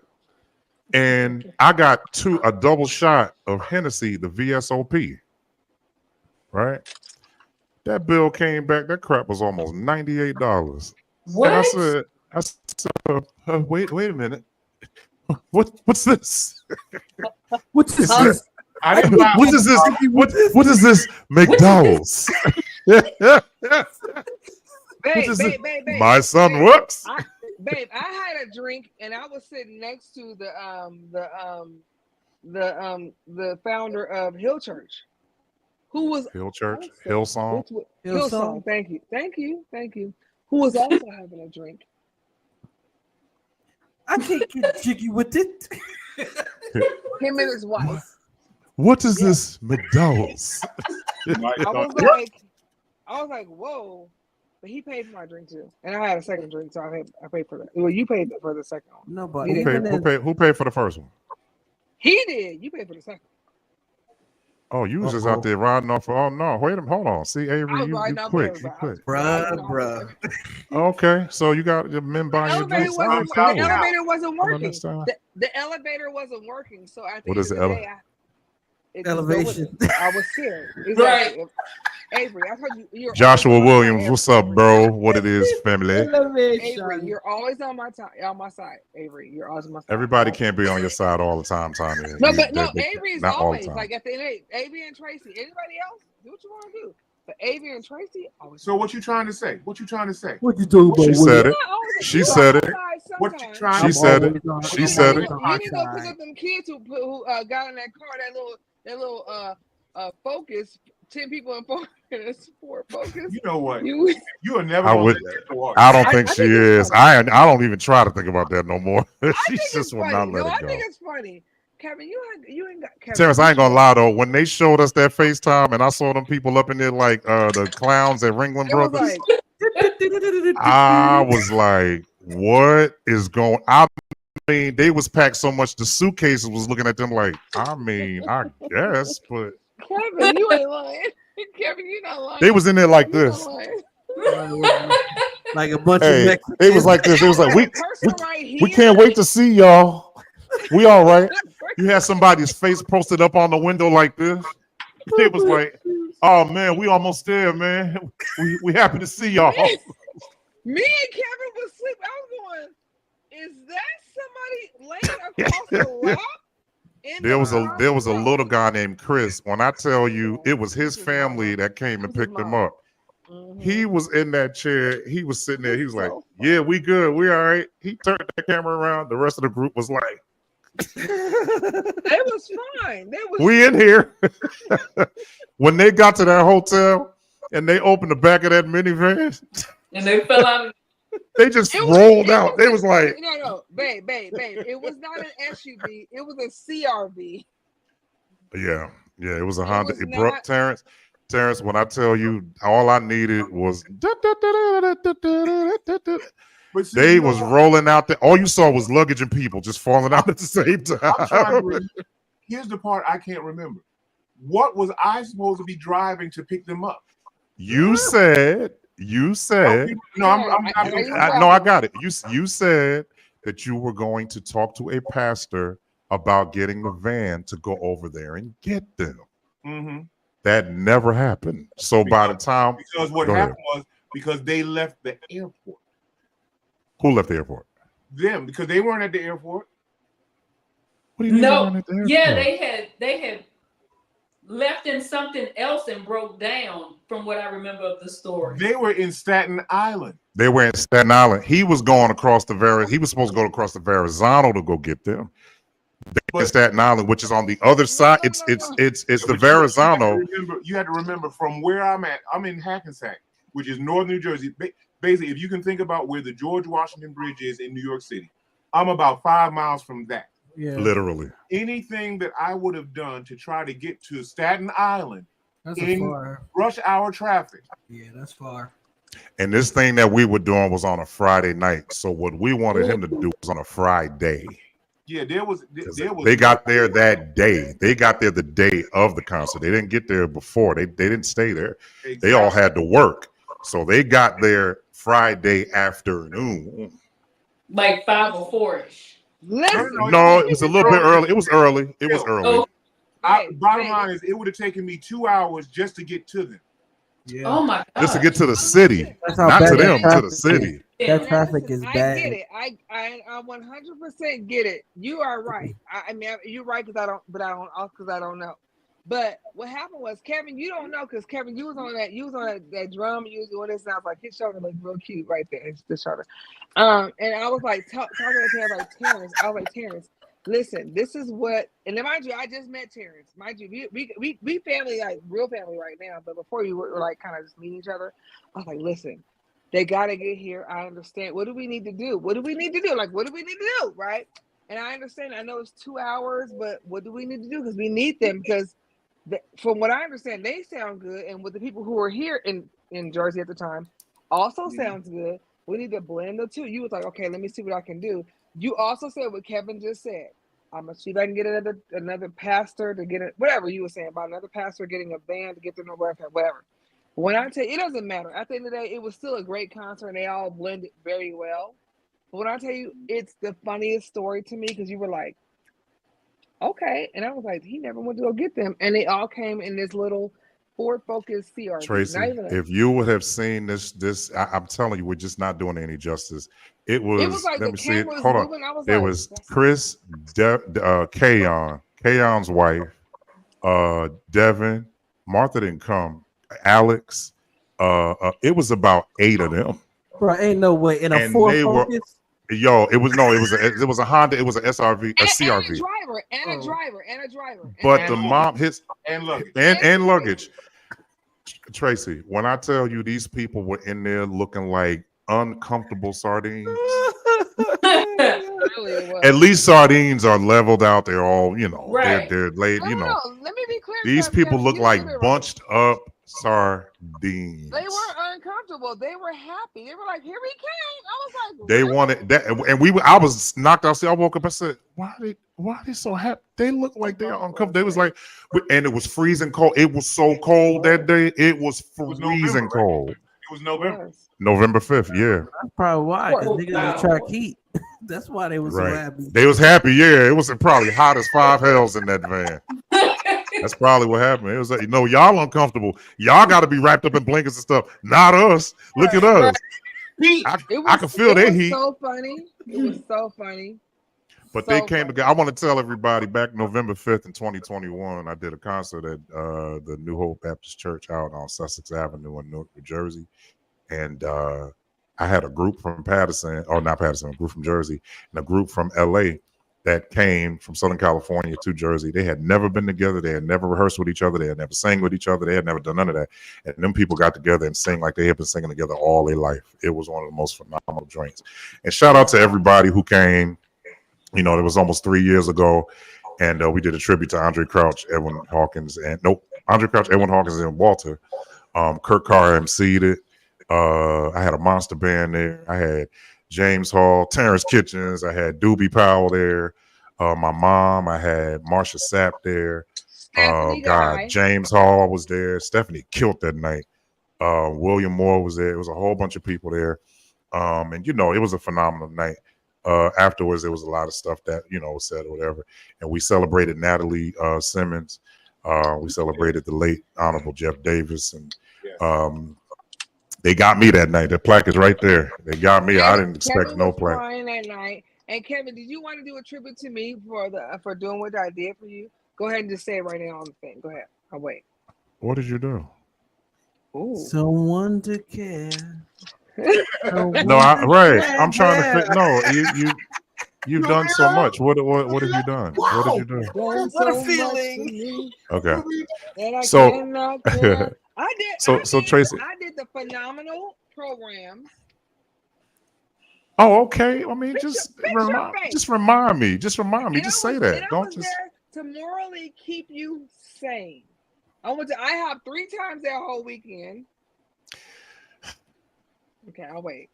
Tracy, there was only an IHOP around there. The way, if you know Newark, New Jersey, you got to be in the right place to eat. That's a fact, Jack. If you by the airport, Tops.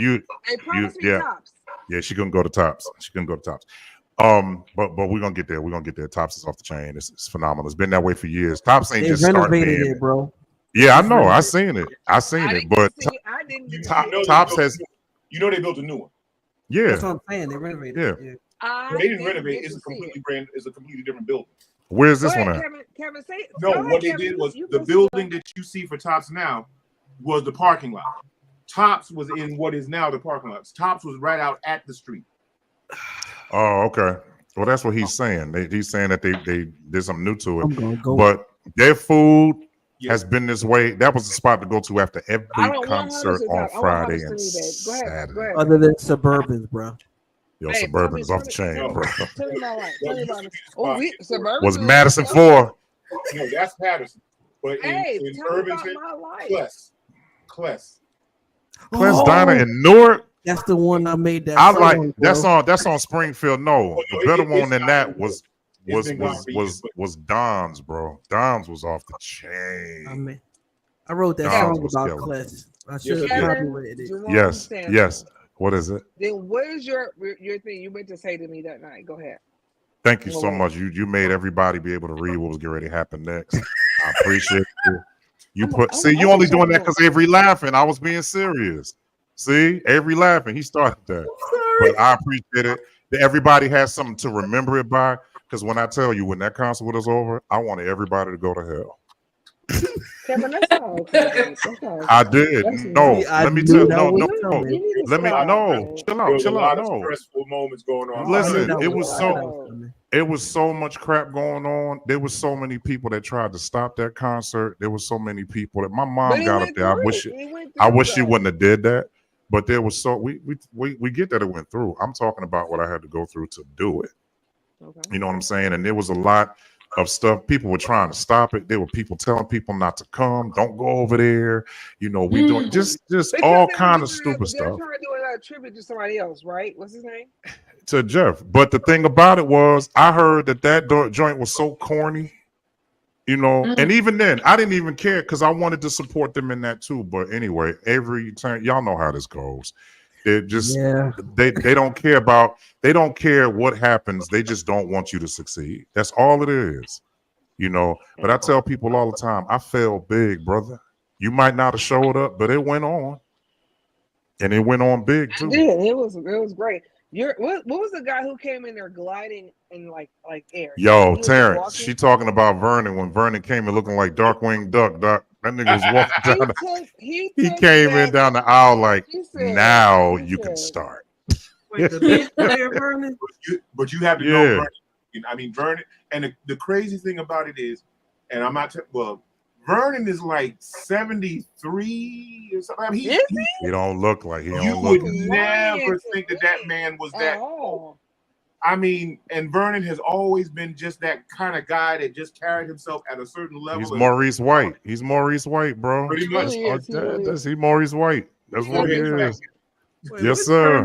Which Vernon you talking about? Vernon Aiken from Bronx, Mass. Oh, You know, Yo, he Vernon.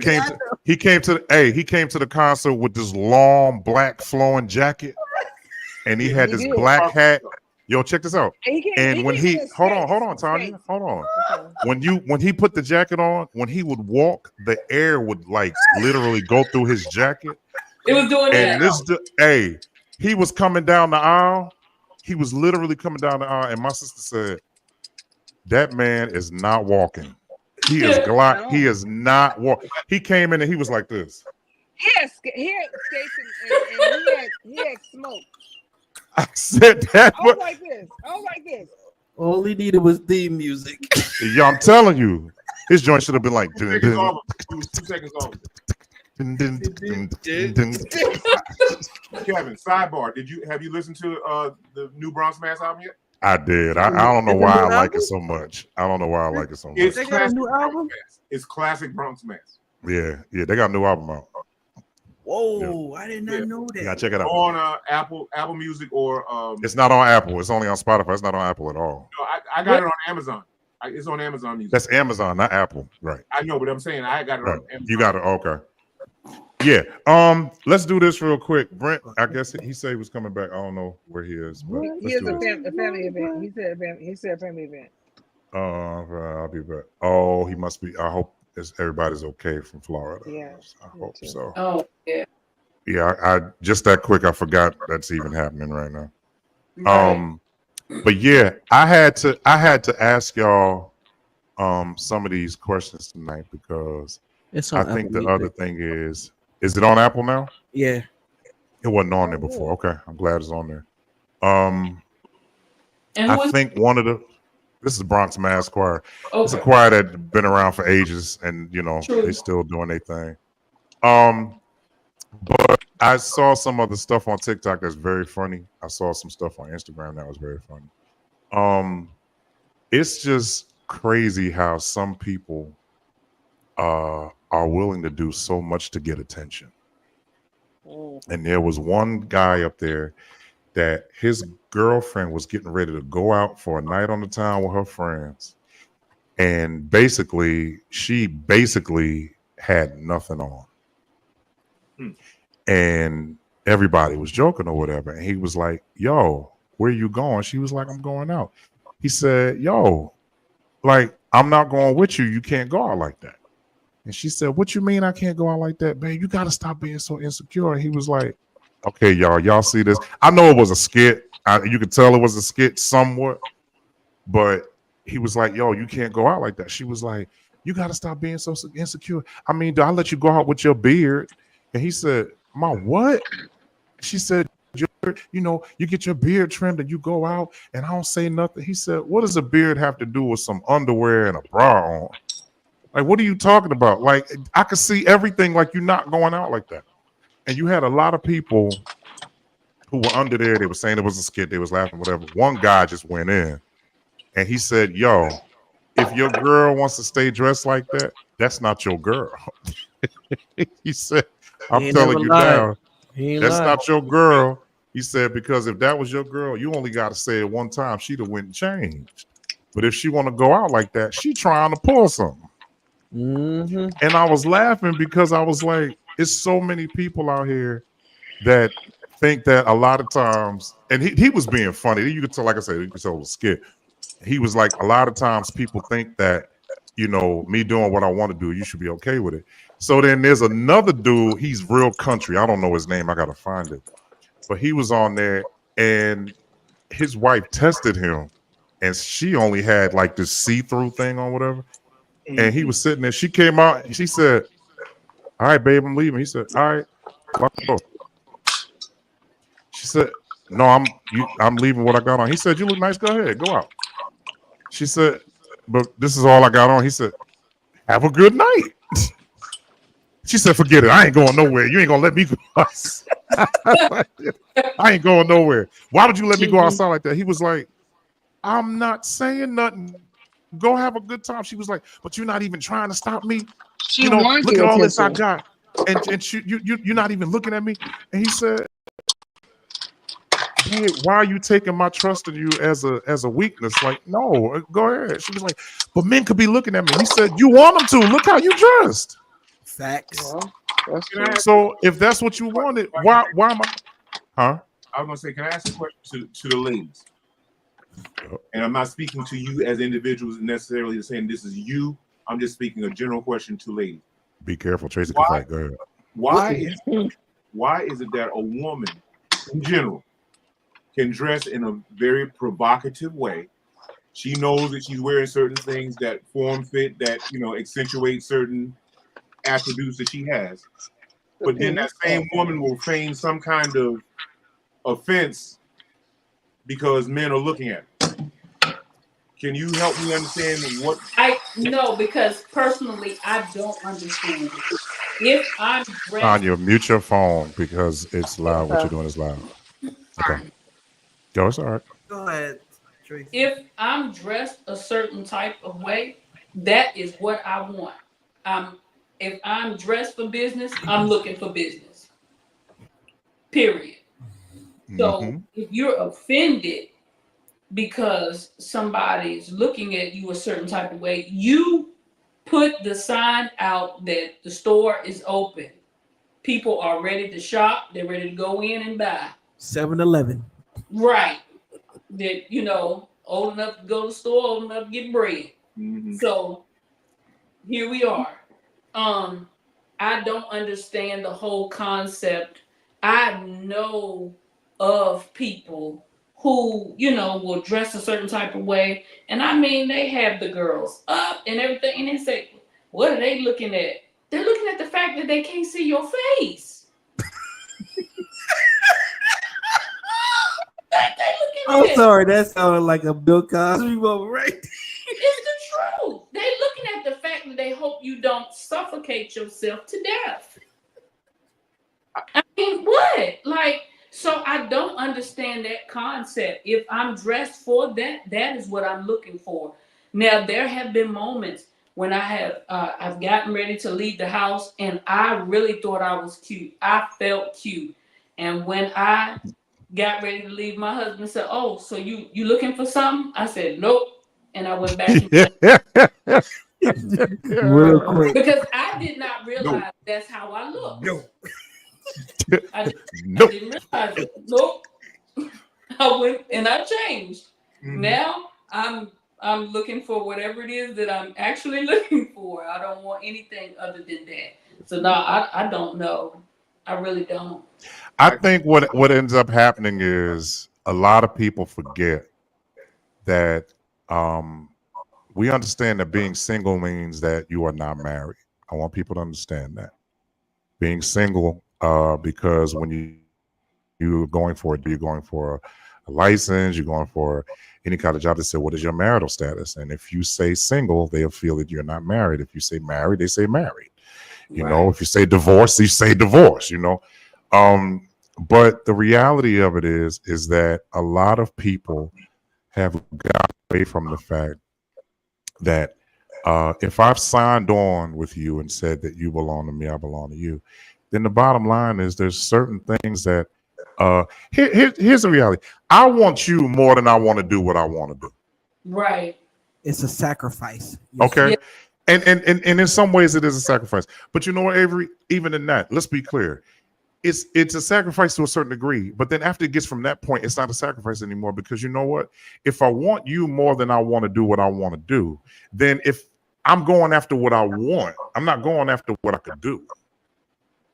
True. So I don't see that as a sacrifice a lot of times. I'm looking at it like, let's be clear about the whole matter. The whole matter is I would much rather sit here and have you than to turn around and always be trying to do what I want to do. And then Tracy, like you said, then I go out here and I'm giving people a sign. Listen, I don't know what it's like to get hit on by females in a club because I don't go. Word. I don't go to house parties. I ain't never been a person to do. I've stayed with Terrence several times in my life, and he ain't never known me to say, "Hey man, I'll be back later. I'm gonna go to this club." I ain't never been that dude. You know what I'm saying? I ain't never been that guy to go out. So I don't know what a club life is. I went to a strip club one time in my life, and I did not want to do that. I don't want to say no names, but they're a prominent R&B group. They dragged my tail over there. Jodeci. They didn't tell me they was going. No, it wasn't them. Ooh, yeah. You would think it was them. It wasn't them. But Black at the end of the day, I never. Would you stop calling names? I know. I would never go to an establishment like that because first of all, I'm stupid. I'm sorry. Here's the reality. If I gotta pay for it, I don't want it. But Kev, it's nowadays. It's not even in the clubs. If you go to a wedding, bro, Yeah. you can go into that's prime territory right there. Yeah. You got these women, and honestly, I like years ago. This is before I got married. I was actually in a relationship with somebody at that time, and their friend broke it down to me, which to me it reeked insecurity and things like that. You want to go out here to get attention from all these other guys, knowing that you have somebody that is at home, and when they're telling you how beautiful you are, how great you are as a mate, you mean to tell me that you're going to look for validation from somebody else that only looks at you for your body? That's confusing to me, bro. No, they have a sick mind, is what they have. You said they got a what, Tracy? They got a sick mind because you just gonna be a prostitute. Right, you dressing like that because you want to see if you still got it or not. Got what? have it. If No, he's at I home, understand you that. have it. Exactly. And to I've a point, always I said it this way. 100% understand that. Oh, I'm sorry. I've always said it this way. Terrence. When a woman dresses that way, and this is an opinion here, when a woman dresses like that, and again they feign that they're offended because they got the attention. I said the problem isn't that you got the attention. The problem is you didn't get attention from who you That you expected wanted, to get right? attention. Mm-hmm. Thank you for saying that. You I had a agree with target. that 100%. You had a target. And- You know, and I'm not That speaking is to true. you ladies specifically. I'm saying women in Yeah. general. They'll put Yeah. on. No, I agree. They're I trying to agree. get the attention of a particular person. And Right. when they don't get the attention of who they thought they wanted, now they mad at everybody else Mhm. because, like you said, the goodies are out there on display. That is And true. let me be And clear. Sleepwalkers. And let me be clear. And let me be very clear. I feel like sometimes it can be very numbing to where the person you're being with that you just don't say that anymore because you're like, I said it 50,000 times over here. Why would you do it 50,000 in one time? Like, 'cause I feel like I've said it to you 50,000 times, you know? So I get that 100%. I also know that for me personally, and I agree with everybody what everybody is saying, and there's also another side of it. And I also feel like there are friends who you're with who are also fashionistas or people who are also into fashion that are not looking for a man's opinion, but just looking for opinion, period, right? Or just looking to say, hey, you are really good at piecing these things together, right? And my mom went to school for fashion and merchandise. She went to school for that. She went to school for that her life, her college life. And so when it comes to that, you want somebody to say, well, those pieces that I didn't think would go together actually really do go together. And for some people, it might be too sexy, or for a man, maybe too sexy, or for a woman, maybe too sexy, or for some people, it just may be something they go, oh, that just really is nice, whatever. And so sometimes you get the worst and the best of both worlds. You know what I mean? So, and But I'm you only still saying gotta that. be you gotta be mindful of, you know, some women got bigger chest and butts, No, I agree with and then that. for the most I agree part with that. they're wearing tight stuff that's high, and that's all, you know. And then, like you said, it's all about validation at the end of the day. That's And true. like Terrence was saying, like, you know, Whether it come you from a might- man or a woman. right, Yeah. validation or not. Nowadays, Mhm. people don't even care where they get validation from, No, as No, long they as they don't. hear it. You know, No. And that's why you And have. I've been told also that, like, even with my friends, I'm the prettier one of my friends. I'm like, well, that's not, to me, that's not always true. But at the same time, they're looking for validation to say that I look cute in X, Y, and Z. I'm going, girl, you look good. So when I say that, they want to take a picture in it, right? They want extra validation from the person they heard from, and then other people, and that's what it is. I'm not saying that none of this is right. I'm not saying any of that. Even what I'm feeling is not right. I'm just telling you how I feel, or what women feel. But also at the same time, some men I have a plethora, and I mean when I say a plethora, like 12 or more of friends who are married to men who just, or even with men, like maybe not married, who consistently, the men are consistently validating the wife, and she doesn't care. But then I also know there are a plethora of people who I know who are with men who don't, who are very spot, you know what I mean, in and out of it. And so they do things. I'm like, I found myself to understand both sides because I understand and get. I'm not saying Kevin does it. I'm just saying I understand logically as a woman how that may make you feel. You know what I mean? And so and they're looking only for their husband to say, or only for their spouses to say, or only for their mate to say, whatever they want and feel, whatever. And I also feel like some women just want to say that the other women say that she's killing, like my sis is killing. You know what I mean? So, and some people want both. They want the man and the woman. You know what I mean? I saw one so lady on we may TV. not always understand both because you guys are not women and we're not men, so we don't always understand what you want and what you want us to always do, but I understand it all. And I'm not saying that it's right. I'm just saying that I get that both are wanting to be validated. And I even know in my own relationship that sometimes my man wants to be validating things, and I want to tell him and I tell him all the time he's handsome.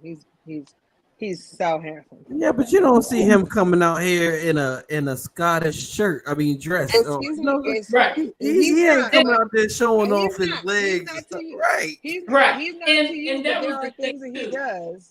There are things that he does and or says that in my head, I'd be like, why should I validate you? You already validated yourself. You know, and sometimes you gotta Well, do that for let yourself. me speak And I'm on not, that and because hold on. And no, I'm let not me. saying there's nothing, hold on. I'm not saying there's anything wrong with that, but I just feel like sometimes if I'm not giving what he wants, he gotta do it for himself. And I've heard him say, if nobody else is gonna do it, somebody else is gonna, I'm gonna do it for myself. And I get that 100%. But I see it all the time. I mean, like literally every week I'm saying, or almost every day I'm saying something. When you are a person who and I go back and I said this quite a few times and I'm gonna say it again. When you are a person who and Terrence was there for a lot of it, I think it was more so because of the fact that it was just a trait. It wasn't even so much I wouldn't say that. Well, I have to say that I think it was a little bit. It was an intentional part of it, but even at my church, right? They found it necessary to always downplay you sometimes. Mm-hmm. You know what I'm saying? In the family, they downplayed you. You know, they downplayed certain things. Now, here's what I do know: people who are looking for validation didn't get it. And it didn't start with the people in front of you right now. It started at your house. Right. It started with your mother. It started with your father. It started with nobody being there to validate you. And people were looking and say, listen, I've seen families where it looked like they were perfect. And when they sat down and told you what really happened, you know what they were good at? They were good at hiding it. That's right. They were good at They were good at hiding the fact that they didn't validate their kids. And there are a lot of parents. My mom and I had a long conversation today. And my mother went out to Europe for almost 2 months one time. And I was 14 years old. And she let me stay at the house by myself. Right. And nobody could understand why she did that. Nobody could understand that. And to this day, my mother says, I really, sometimes wish I hadn't done it. And I said, what did I do that was so bad that made you feel like that wasn't a good idea? And she said, well, it was, I left you there. And, I said, you know why you had a problem with it? Because people Other kept people. telling you there's Yep. something wrong with it. Other And they people. kept saying to Right. you, Lorraine, you shouldn't have did this and you shouldn't have did that. No, mind your business, because what she did was she let me know that living your passion and your dream is not impossible. Right. You Say know what that my all the mother taught time. me? She said, Kevin, go out, do what you love to do, then come home and make sure your lights come on when you turn on. And that's the truth. That's what she taught me, right? The people who had a problem with you leaving me at the house had never been where you're going. So they couldn't even give you other options on how to do that. Right. They had never done that. So because of that, my mother taught me, go live your dream, but just make sure you got somewhere to go when you go home. Right? Word. Well, where my mother failed at other validation, points and that kind of thing, I just always felt like, even at the church I grew up at, again, they downplayed you. They picked on you. They said certain things about you. And then when you call people on it, they would say, oh, you such a girl. You a punk. Why you being mad at that? Why you get, and you know what I found out? They were only treating you like how they felt. Yeah. The Or truth how is they they were feel. limited in, they couldn't respond properly because they had no clue to your They other. didn't understand. They Absolutely. had no point of when I made the decision, and I'm speaking about me personally. When I made the decision to make music my full-time vocation, people were like, "How are you going to do that?" Well, regardless of what you think about it, I've done it for the last 25 years, so obviously I've done something right. Exactly. And the lights have stayed on in my house all the time. I ain't gonna say I always had the best running car, but I kept the car on the road. I was able to get where I needed to go. I was able to do what I needed to do. So, I must have been, I'm not saying I did it perfectly, but I did it right. Yeah. Right. But here's my point. To that spot you just made, the bottom line is that when I had to learn that if nobody else told me that I was good at what I do, that I was great at what I do, if I think about it, Muhammad Ali said, I kept telling myself I was the greatest till I believed it. I kept saying it. And guess what? He believed it, and then everybody else believed it, and then they started calling him the greatest. You know why? Because he kept selling that he was. Right, right. He kept selling it. He's like, I'm the greatest. I'm the great. After a while, people was like, yeah, he is the greatest. And they kept saying it. In this particular area that we're talking about, even with the whole dress thing or whatever, here's the reality of it. The reality is, what I do know is that people do a lot of things because of childhood trauma, because of situations that happened as a child. My mother didn't tell me I was pretty, so I'm looking for somebody. And here's what I was told by a psychologist: a person who doesn't have a healthy relationship with their parents will never fully trust somebody else. Or, know. or the person was told too many times that they were pretty, too many times that they have all this stuff, and they can get what they want through that prettiness and all the other stuff. Right. They get spoiled. Right. Yeah, And yeah. so what happens? So what happens is you deal with somebody like Lorraine Stansel that'll bring your ass down back to reality quicker than you could blink, and tell you, yeah, I told you yesterday you was cool, but don't get so far up that you think I can't bring you down. Right, yeah. A lot of people didn't know my dad, but I promise you, my father believed in God, but he didn't live like he did. So he was another one that'll literally take you out. And him being that whole Italian descent or whatever, my father did not play. He was my brother's he didn't play. We didn't play. So, I'll use this as a tool. I remember I came back from a tour, Tracy, Avery, that it was Guy, Blackstreet, SWV, Tony, and After 7, and I was playing with everybody. I was playing baseball. I was changing clothes, coming back to the stage, like playing with everybody. And I remember I got off that tour for the first leg. The first leg was a year. I got off that tour. I was like, I'm going to Patterson. Went to Patterson, 343, 15th Ave. Went over there, got to the door, walked inside. I'm just Blackstreet down, like, I'm like, oh, what's up, y'all? What's happening? And Terrence's wife said, hey, take that trash out right there. Take that one out, that bag over there, and then go in the back and then pull that up. I just got off the stage with some prominent R&B niggas. And Teresa said, I wasn't there. Take that trash out. When you come back home, you take it out the trash, man. Yo, let me tell you something. Patterson, New Jersey said, Kevin, we excited. We love the fact that you going out there and you doing what you do. We can appreciate it. We appreciate you. You're doing some, but you went to school right there. You failed class in there. You left school and came back there. You turned around and you got in trouble. You got arrested right over there. That's one thing Patterson did. Patterson has a way of humbling you, bro. I was like, I played a show, had on my show clothes and everything.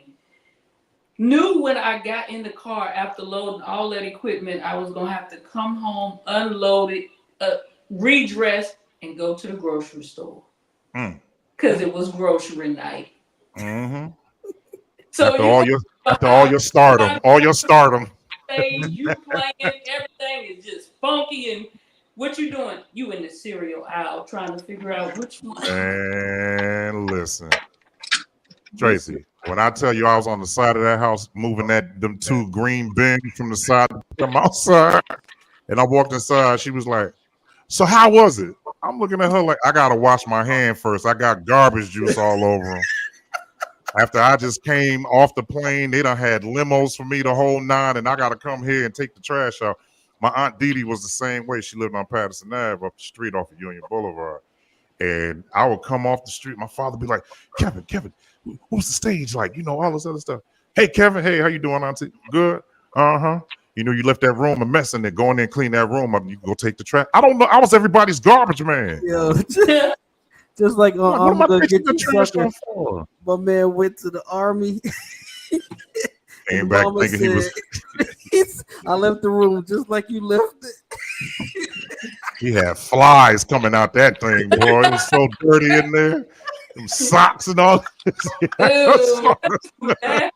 She said, I left it just like you left it.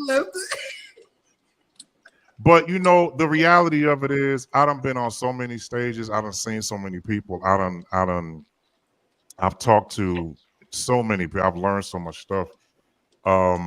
you know, and again, back to the relationship portion of it. I know I failed a lot at understanding people because it was very hard for me to understand people because I was still learning myself.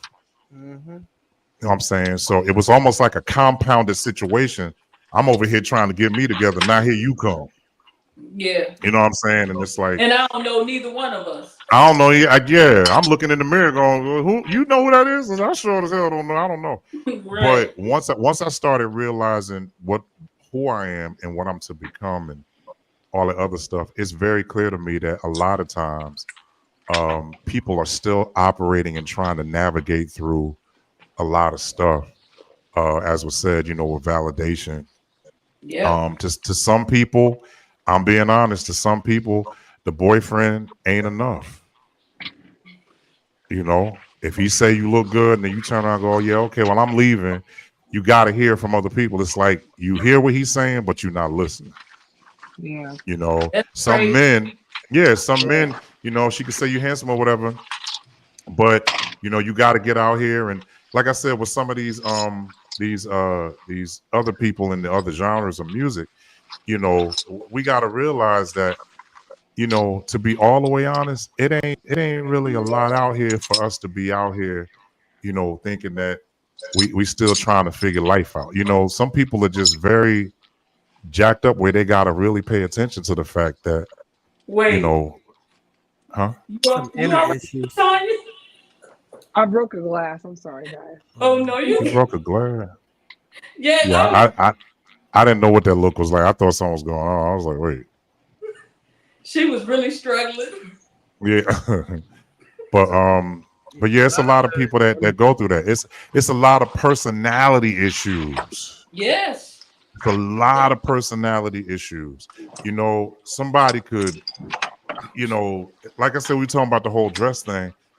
Listen, I'm gonna be honest with y'all. Like, I look on Instagram, and you don't even have to be following people no more. Some stuff just pops up, and I'll be looking like, I don't want to. I'm over that. You know what I'm saying? Like, I don't want to see that. I don't want to. And what is this issue where everybody seems like they want to be perfect? I gotta have the perfect Yeah. body, gotta have the perfect face, Perfect I gotta teeth. have the perfect teeth, Yeah. right? It's a whole thing of perfection nowadays. It's to the point where if nobody acknowledges their perfection, then they all of a sudden fall into I got anxiety, I got depression because nobody thinks I'm Yeah. cute. It's a problem, bro. Like what? I forgot the name of the movie, but all I remember is that Al Pacino was the devil in the movie. The devil's advocate. Devil's advocate. And if I you love that. remember, one of the closing lines of the movie is Al Pacino sitting there, and something happens, and he walks by this person, and they start going into that whole thing like that. He says, yes, my favorite sin, vanity. Vanity. Yep. Yeah. Wow. And when you hear that,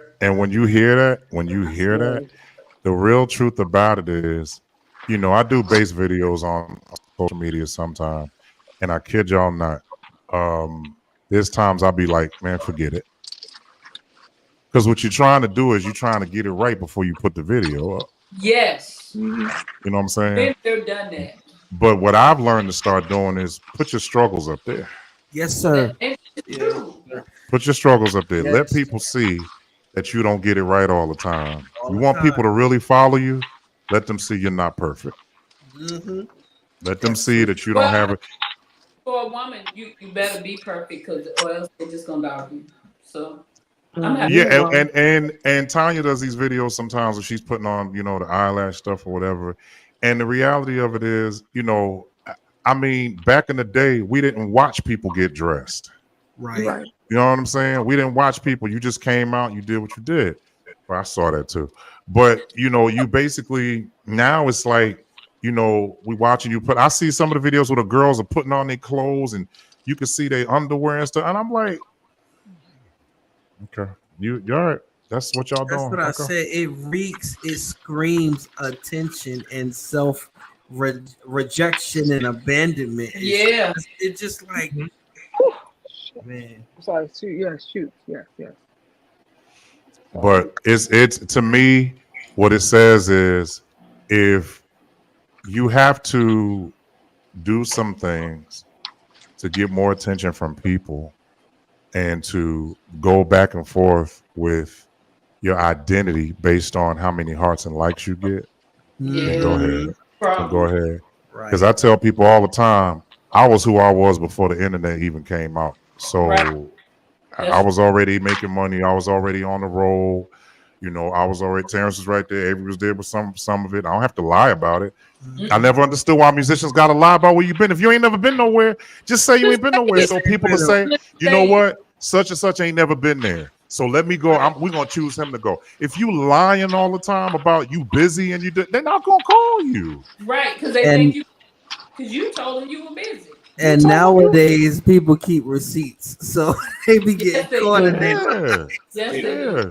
the internet does not lie, I and it feel doesn't like forget anything. I put my resume, not my whole resume, but I put up a collage of albums, some of the albums that I was on, just some of them. And I was saying I'm thankful for even these albums, you know, thankful that I was able to be on them. And I looked up and there were people literally going, yeah, now they can't say nothing. Now they can't look at you and be like, yeah, right, he ain't do whatever.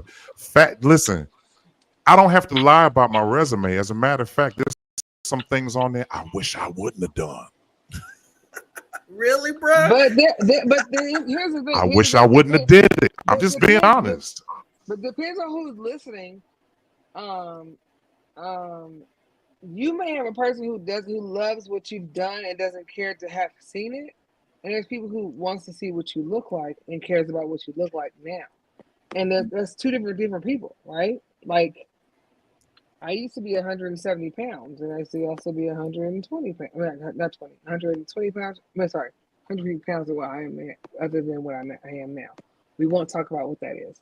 But it depends on who you're talking to, right? Like right now, what I do for my job, if quality listens to my call and they go, she authenticated the caller right, she did all the things she didn't do at the bank at a risk. I work for a bank, right? A big bank.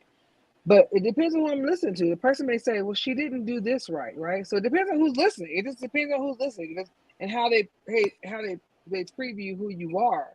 So you have to be so good in who you are, or so confident in who you are. Be a Kevin, be a Avery, be a Tony, be a Tracy, be a Terrence. It is you have to be so confident in who you are that whatever they say is like, listen, this is what I did, and I wasn't doing it for attention. I just did what I didn't need to do, right? Or I felt like I wanted to do. And so I think it also is very you have to understand who you're talking to, who that person, who the history of that person, because that person listens different than the person who listens over here or left or right, and or even watches different left and right, or even watches and listens different left and right. You got to consider all of that when you're trying to validate yourself, or just don't care about what they say. Because I'm doing what I'm doing. That's it. And I'll be honest with you, me being very transparent, I haven't gotten there. I'm a person who is a people person. I'm an only child, been an only child all my life, and never. I've always had people in my life. I've always had friends in my life, and I'm also a server at heart. So at the same time, so all that can be conglomerate sometimes, but it also can come off as a person who wants to be a people pleaser. And at one point I was, but I'm not like that anymore. I'm like, Lord, I want to please you. So if I'm serving and also pleasing you at the same time, I will do that. But if I'm serving and only pleasing them, then I'm doing the wrong thing. You know what I Well, mean? So we it just don't. kind of depends. We not. We're not. I think what we're all saying is that at the end of the day, your security is not based off of what people say. It's based off Sometimes it of, is. For me, it you know, is. I'm just being as a woman, well, I am. sometimes what ends up happening is when you get to a point where, um, and let me take that back. What we don't want to do is do something that nobody likes. That's true. We True. don't want to Yeah. do that. We don't want to do that, especially in my field of Mhm. work. You don't want to do things that people don't like because 9 out of 10 times the people are the reason why you're able to do it more. You know, Right. and you're able Word. to do those kind of things. If Yeah. you're actually at a point where you're just doing it for yourself and it's just sitting in your house, then I mean, do you? You know, you ain't got to worry about that. But if Yeah. you're looking to sell something, if you're looking to get people to hear something, see something, experience something, whatever, then you have to do what people like. What people like. At the same time, though, what I'm talking about, the fact that you'll be better at doing what you do when you have a confidence within yourself. Exactly. That's the Now, I part. want people to That's the part. understand this too, is that confidence and arrogance are not the same thing. So ain't. No. So true. You're right. So what you You're have to right. understand is confidence orchestrates people to want to be around you. Mhm. Yes, Excuse me. Arrogance manipulates people to stay away from you. that's Well, true. let me say this So though, Kevin, because I have never had arrogance, and I'm sorry, I've never had confidence, a lot of it at all, and I'm not really big on arrogance. But people want to be around me. I'd be like, for what? Because I don't have either one. because I think one of the things is that, honestly, if I could say it this way, and I speak about me, there were people who wanted to be around me because of what I was connected to. Yeah. I ain't connected to you. They don't know. Listen. Okay.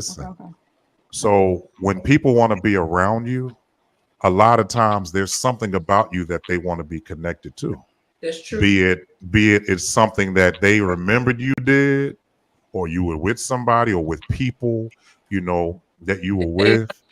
Yeah. Close They to. feel like that. I'll be honest, there were a lot of women that wanted to be with me because of the stages I was hitting, but I kept telling them, for 75 minutes, I'm happy.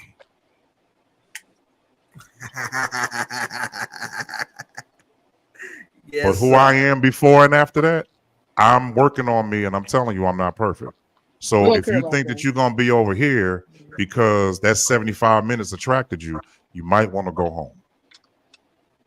Because Oh, yeah. who I am after that, I'm not in that position. So a lot of people want to be next to you. And you just said, you do like the fashion thing, and people, when you look good, when you're at a point where you look like something, they want to be around you. There were women who wanted to be around me and thought they could handle me because of what I did. But the reality of it was, when I fell, you couldn't find them nasty niggas nowhere. And let Right. me tell you something, Hold ladies. on. They were nasty, right? And what ended up happening was they tried to get everybody to understand who they found out I was when I fell. Mhm. But two things they didn't want to do. They didn't want to tell nobody how I fell, and then they didn't want to tell nobody why. Right. Because if they had to tell them how and why, guess who was the reason why? And guess who was the reason how? It was you. Them. Yeah. And the Not me, by the reality way. of it is, I'm not blaming you for my decisions. I'm not blaming you for that. What I'm blaming you for is that, why can't you be to me what you want me to be to you? Right.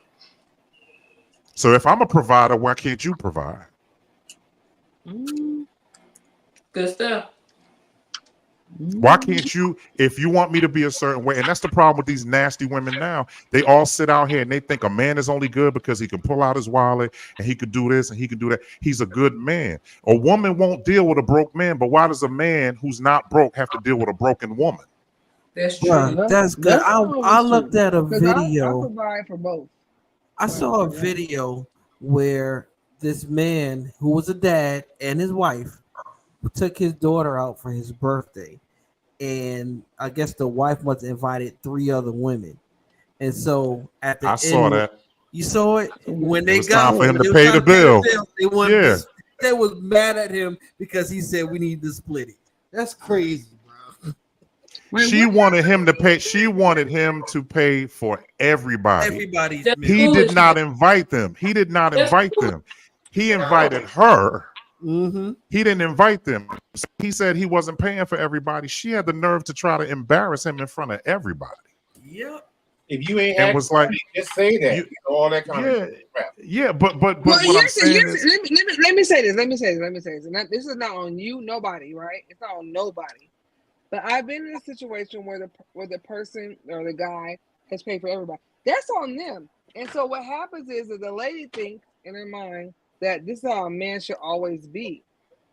And that's not always how a man should always be. Nope. But Don't right. sit here and cry So independence, but then want a man to pay for well, stuff. man, well, listen. this is not the definition of independence. This is the definition of letting somebody independently pay the bill, right? In my eyes, is what I'm thinking. But I've been in a position where a man has paid for everybody, and so you think that the man should do everything, but that's not always the case at all. You have to be very logical, And very sensible. Yeah, can I say this, Tanya, while you're there? As a guy, there have been times when I've gone out to dinner and I knew what my limits were in terms of, not about treating anybody else. I agree. Same with me. As it turned out, someone said, okay, don't worry about it. I got you. I didn't go under the pretense of somebody paying for me. Because my point is, and to the point of what you're saying about this particular situation, these women didn't go in there and just order a salad and a Coke. No, they were ordering lobster. You know what I mean? No, I'm not saying specific lobster. Point being, they were ordering top dollar. They were doing too much. Big chicken items. Doing too much. But this is for the baby girl's birthday. That's what kills me about it. It ain't even about y'all. It's about my little daughter's having her birthday, and you invited yourself, and you want me to pay for you? And you should have paid for that. And you brought friends with you. If it's the mother, okay. He was going to pay for the mother. We all know what we're saying. The bottom line is he wasn't going to go out here and pay for other niggas to eat. Nope. And it was just supposed to be a party for his daughter. He ain't doing it. Point blank the end. If she called them along, then why ain't she pay for them to eat? Yeah, well, now there's that part.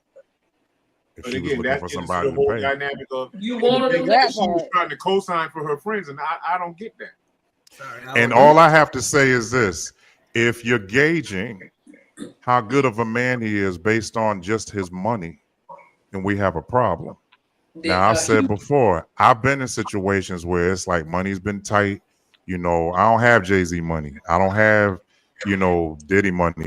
I don't either soon, but I don't have, these CEOs' monies or whatever. But it's my money though. That's right. You know what I'm saying? And if I choose to say I'm going to pay for you, I'm going to pay for you 9 out of 10 times. That's mostly what it's going to be anyway. But what kills me about certain people is that you want this person to be this way, but only when it benefits you. Yeah. But you don't want this person to be that big, tall, strong person when they're calling you on your stuff. You don't get to go and call a whole bunch of people over here for me to pay a bill, and you ain't even talk to me about it. And invited yourself. The only time you respect me is when it's time to spend my money. That's when you respect me. That's when you nice. That's when you want to turn around and act like I'm a man. Oh, y'all joking. Okay. And okay. The only person she invited is this little man right here. Oh God. Oh boy. Oh, he's the only person that's invited. Tracy. Tonight. He makes everything great. I can tell when Tanya's tired. This is. I love Asian food, but I ain't never want this thing to go away. Babe, every Asian food you ate, do you love me? Wait a minute. What? I said it's been every Asian food that you ate. Do you love me? Yes. And okay. All right, Tanya. For years. Babe, you said wait. What you? Tanya, have you been drinking? No. Have you deeply? No, I haven't. Do you deeply love me? Yeah. Mm-hmm. Okay. This is in the food that I ate today. That explains why you're acting. and the food that I made you last time. You were like, babe. You ate that? You were like, babe. No. Make it. Yes, you did. Yes, it was. Yes, it was. I didn't. All right, y'all. It is 12 o'clock Eastern Standard Time. It's 9 o'clock. Listen, y'all, we want to tell y'all thank you. I think we ain't been on here that long, but we just want to tell everybody thank you. Yo, listen again, this is on a serious note.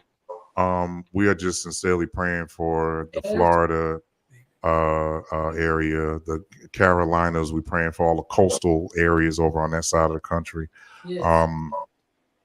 I hate that you guys are going through this. Y'all just went through a storm a couple of weeks ago, and now here we go with something even stronger than the last.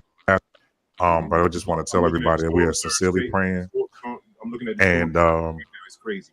We just want to take this opportunity to send our prayers of comfort and safety to everybody. We just want people to understand that although we don't understand what you're going through, it doesn't make us feel good to be here not going through it. That's right. So don't think for 1 second that we just living, fancy free over here. No, we're not going through this storm, but there are people individually going through their own storms. And they don't have hurricanes physically, but mentally, spiritually, emotionally, they're going through cyclones like right now. So we just want to take this opportunity to say a prayer for you all. Thank you all so much for being strong already. Thank you for your strength. We hope everybody got out. We hope you evacuated. We hope you're somewhere safe. We hope your families are safe. Your pets are safe. Your cars are safe. And we just hope that this week that you all make it through safely without any hurt, harm, or danger. All right. Ben, So can you take the time and just pray for them? I actually was thinking about Handsome being like left alone because I would leave that little person go for myself. But can you pray? I don't want to. Okay, I'm just kidding. Okay, All right, no worries. all right. It's fine. He It's fine. does. I was He does, no. Tracy. I don't mind praying. I don't mind praying. But let's pray. God, we thank you right now, first of all, for life, health, and strength. We ask you now that at this moment that you would hear our prayer right now. We're not asking for anything else. Please help those people on the other side of this country. We just ask you right now that you would give us grace and mercy. We know this storm had to get permission from you. We don't understand that it could not happen if you didn't allow it. And so at this point, we just hereby say now that if you're going to allow it, we just ask that you would allow grace and mercy on those people.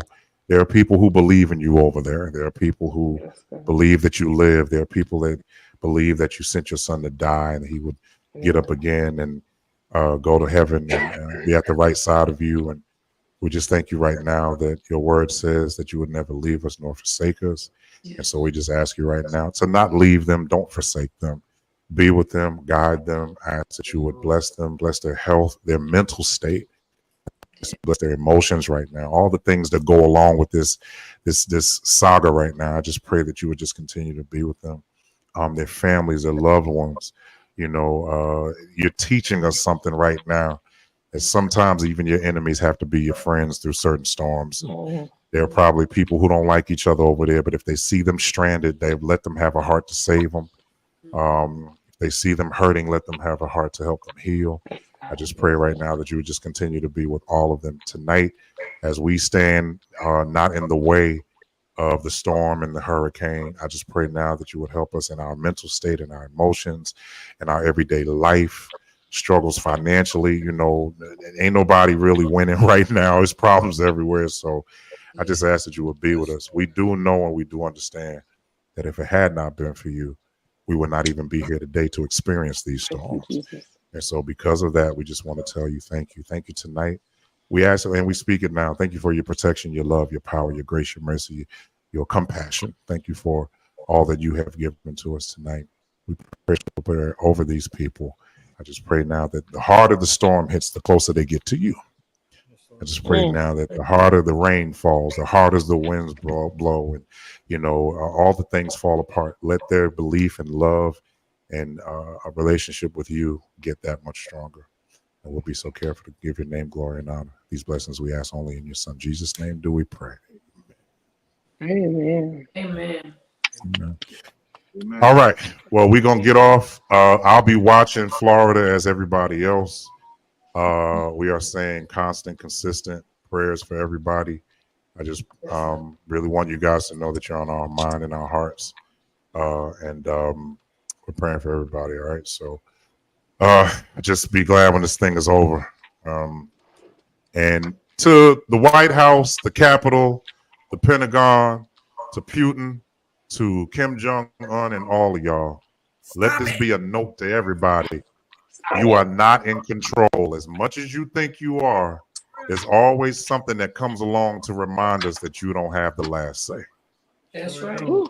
And the only reason why you are alive is because God allowed it. That's right. He keep touching you for a reason.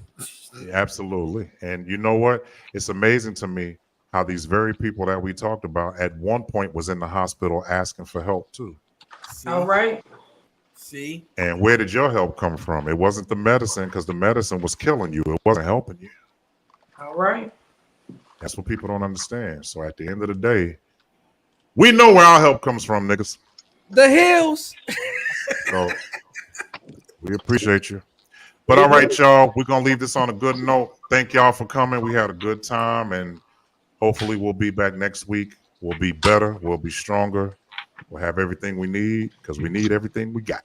All right. Till then, y'all be easy. Anybody else want to say anything? Holla back. Brent Tracy, saying, don't be punching nobody in the eye. yeah, stop abusing your husband, Tracy. Stop Oh, it. Tracy, Stop abusing the poor man. Tracy. Don't go for the kneecaps. Stay away from them ankles and toes. Leave